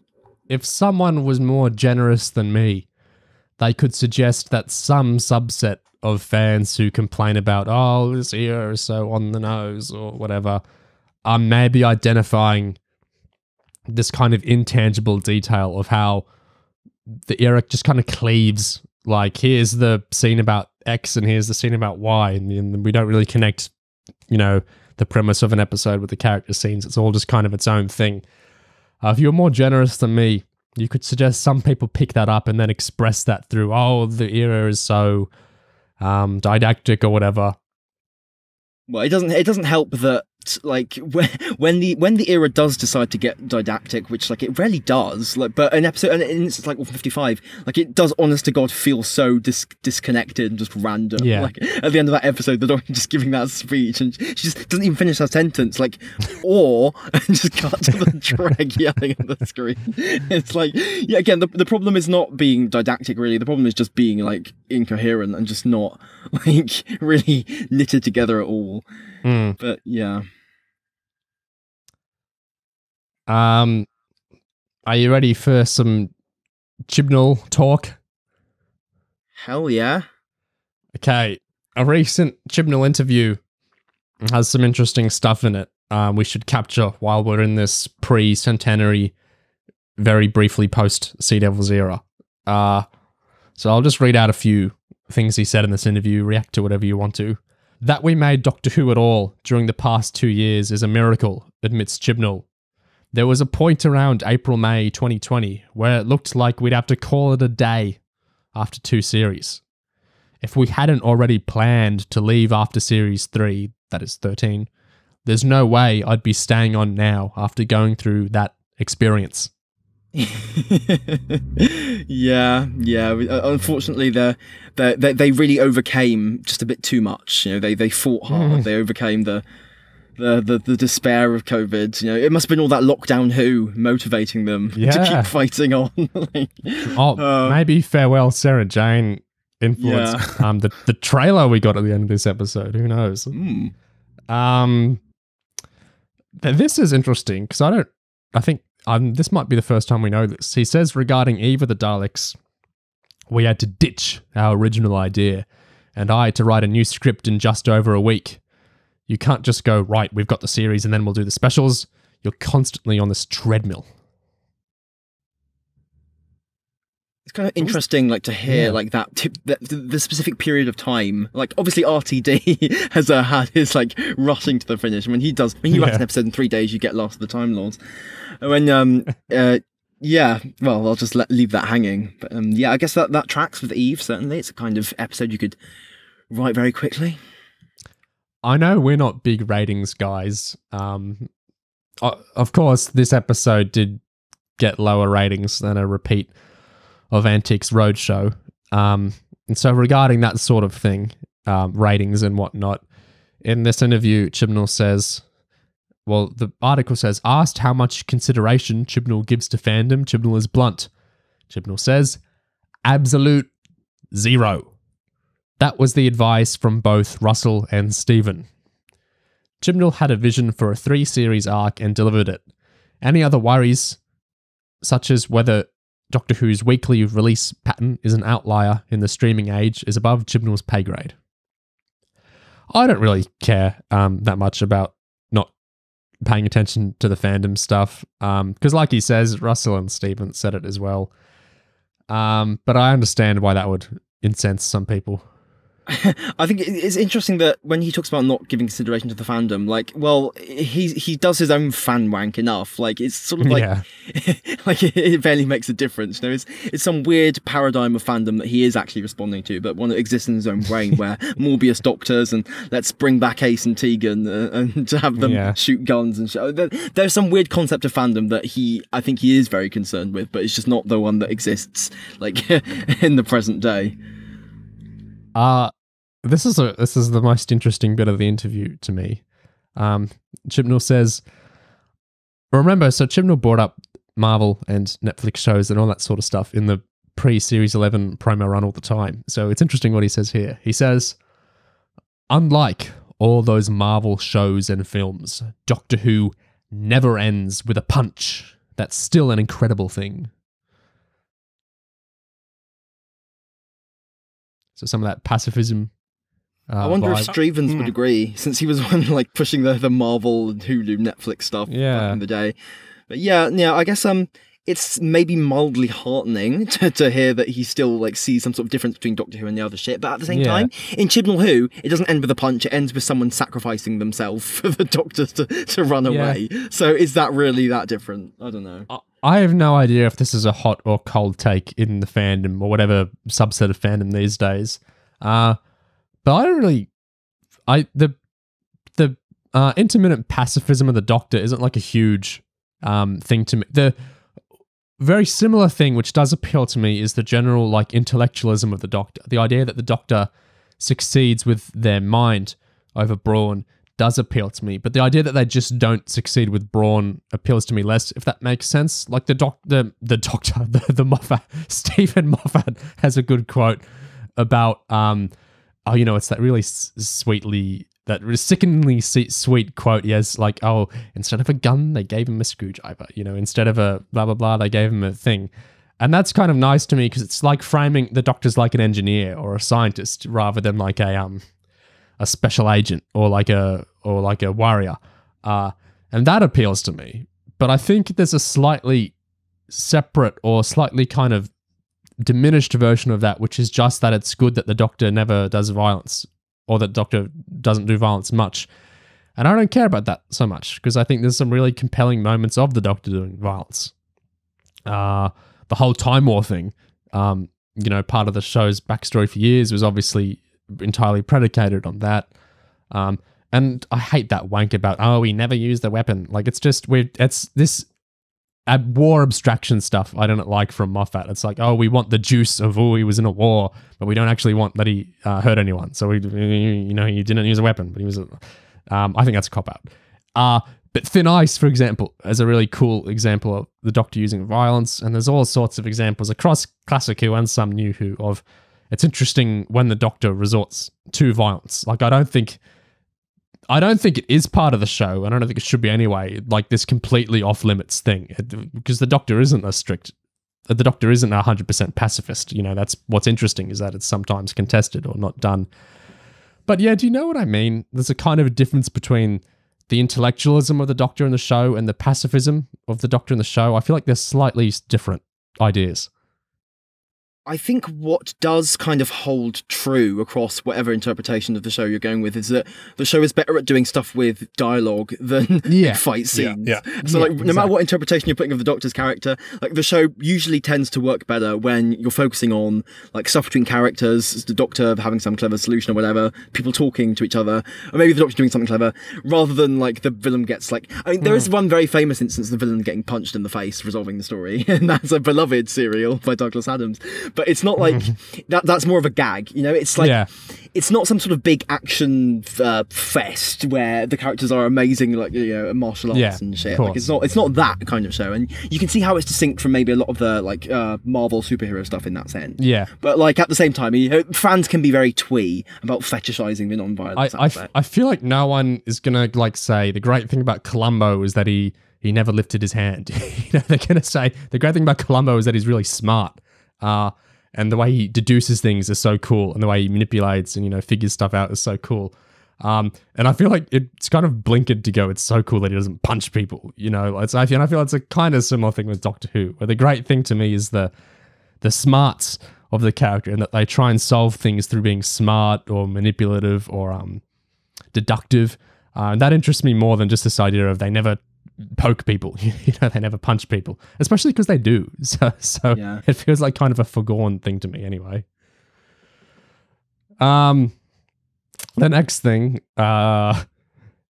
is Chibnall quoting a creator we all like some stuff from. He says, David Lynch has a great quote: "Plan vigorously and allow for the happy accidents." Chibnall continues, "Everything on this show is that times 1,000. Especially in his era. Well, that's a fucking lie. He doesn't plan anything. So, I really do. I mean, I think that the accidents pretty much form a large amount of his era, I think. If he planned vigorously, we're looking at very different television. It's just so weird to bring Lynch up. Like, I know he's a fan of Lynch because he's brought him up in other contexts too, but it's just weird to think how David Lynch does a TV show and think, which is, you know, to write 18 scripts, like all as, you know, in like as the big block of scripts and then go out and produce them and then, you know, in the editing room, go crazy trying to make television out of it. And Chibnall's version of writing is let Ella Road do the 3 drafts and get it to my house for 3 days and we'll try and come up with a story. I think that the meandering of some Chip Who episodes is less Twin Peaks and more Inland Empire, but not quite with the same level of, you know, enchanting mystery and magic that film has. You know, more it's just like, what the fuck am I watching? This episode had a real improvisational air to me, so I see the Inland Empire vibe there. Sure, like when the Sea Devil does the gigantic space jump onto the ship. Yeah, that's a very fan film vibes were coming through strong. You guys probably seen this thing he says here, which is, you're not carrying a vase across a room. You've got to get in there and say what you want about the show, the character, and the world. It's one of the few drama series without a written Bible, and every era contains a contradiction or left turn from what has come before.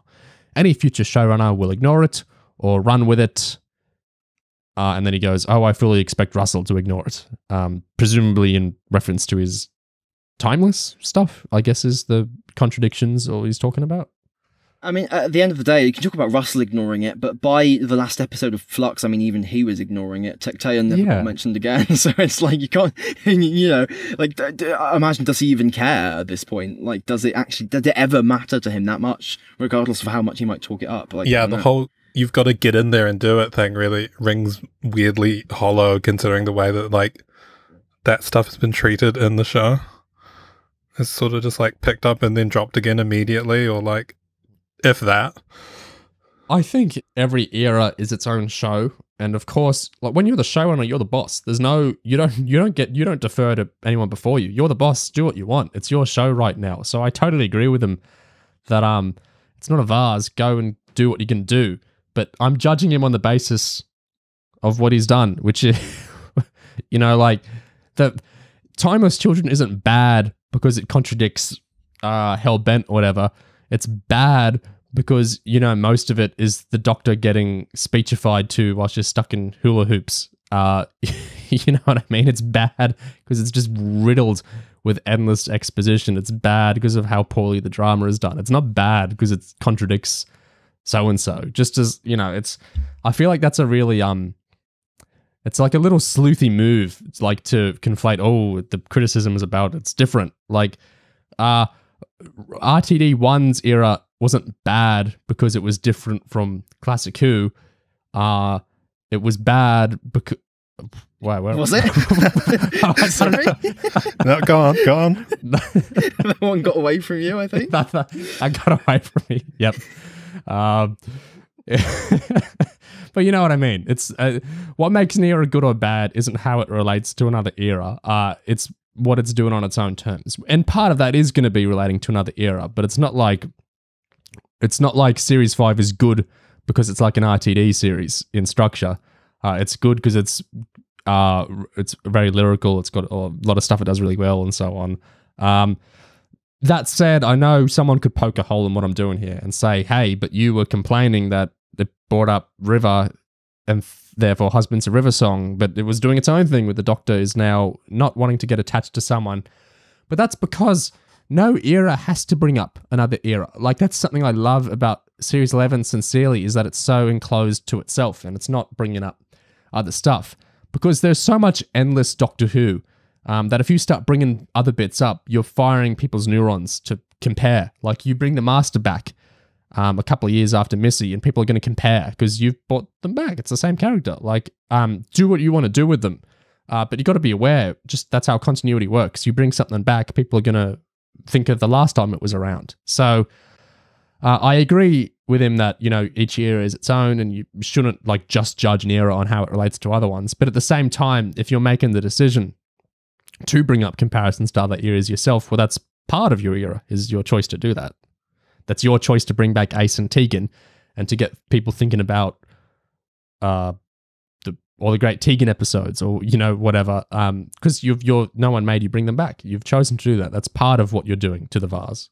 Yeah, and at the same time, if you invite comparisons to previous stories, like, and you do stuff that is just like, if you tell your version of a previous story and it's just people find it as not as good as the previous writer's version, or like the previous writer's interpretation of it, then people are gonna think like, why are you like doing this? Like, leave it alone. Yeah. I think people have a right to kind of be a bit irritated by stuff like that, even not necessarily just because it's different, but if you're dipping your foot into that pool, you're opening yourself up for comparisons and criticisms. I think showrunners kind of set the tone for fans, or for reasonable fans, or how much you should be thinking about past Who.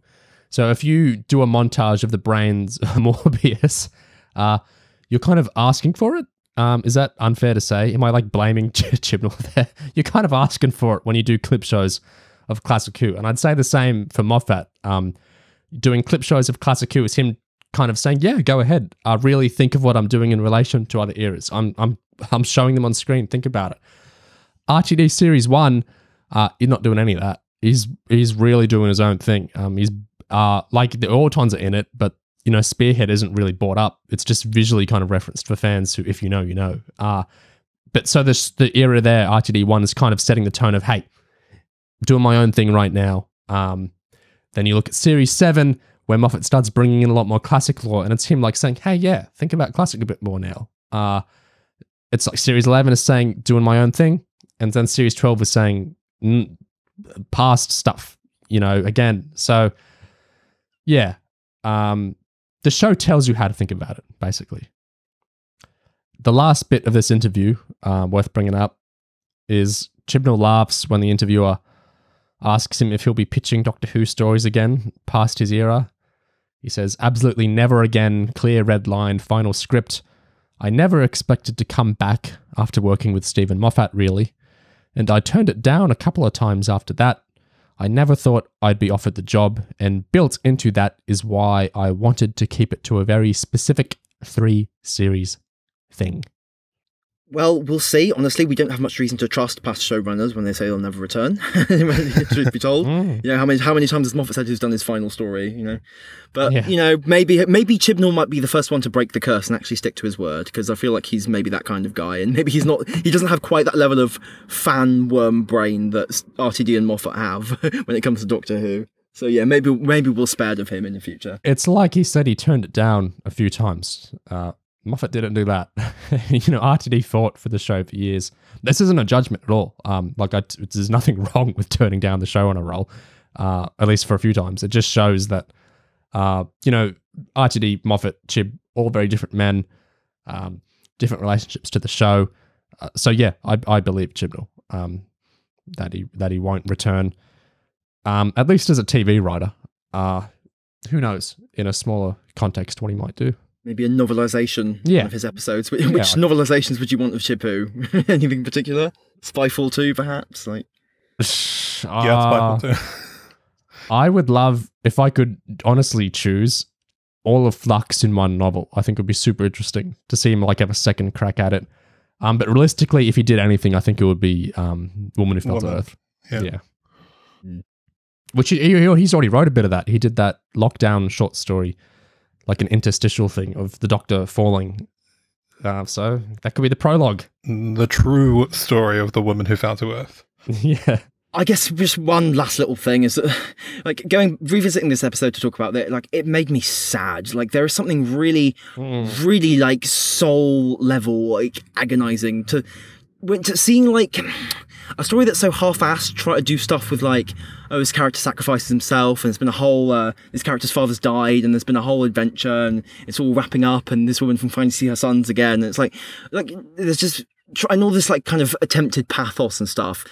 When you have something that's just so lazy on so many levels, it just feels so rushed and shitty, and it's the kind of generic story that makes me never want to see a generic story again.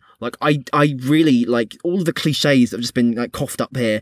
I hate them all now. I never want to watch a story like this again. It's just really just ruining stuff for me. It's just really insufferable to go through, and I just don't want I don't want good actors or talent or production staff or whatever to be wasted on material like this ever. Like, it just feels like an injustice that this episode exists. Okay, that's as much as I can say. It's so striking to me that we got one more story and then Alonzi, onward we go to whatever's next. Yeah, it's crazy to me. One story left. It's been so long. I remember the very first week of the Chibnall era and us doing podcasts on it. It's just crazy. All this time to go by, and for the era to have well, this doesn't feel like an improvement. I'll say that much. But I'm sure we're going to have a very wacky centenary. And then, God, we're in the RTD2. It's crazy. You know, a few weeks from our discussion here, we're going to get some announcements, I dare say. So we're in this last little era before everyone knows what's coming next. So everything changes. Yeah. As they say. Yeah. Everything changes. Big things are coming. So, yeah. Let's stick with the ride. Better written. Killer at hope. Better written. Very cliche. Better written. Killer at hope. Better written. Very cliche. But I still felt that story was fairly boring. That's all this year is. You don't even have to watch it in order. Better written. Very cliche.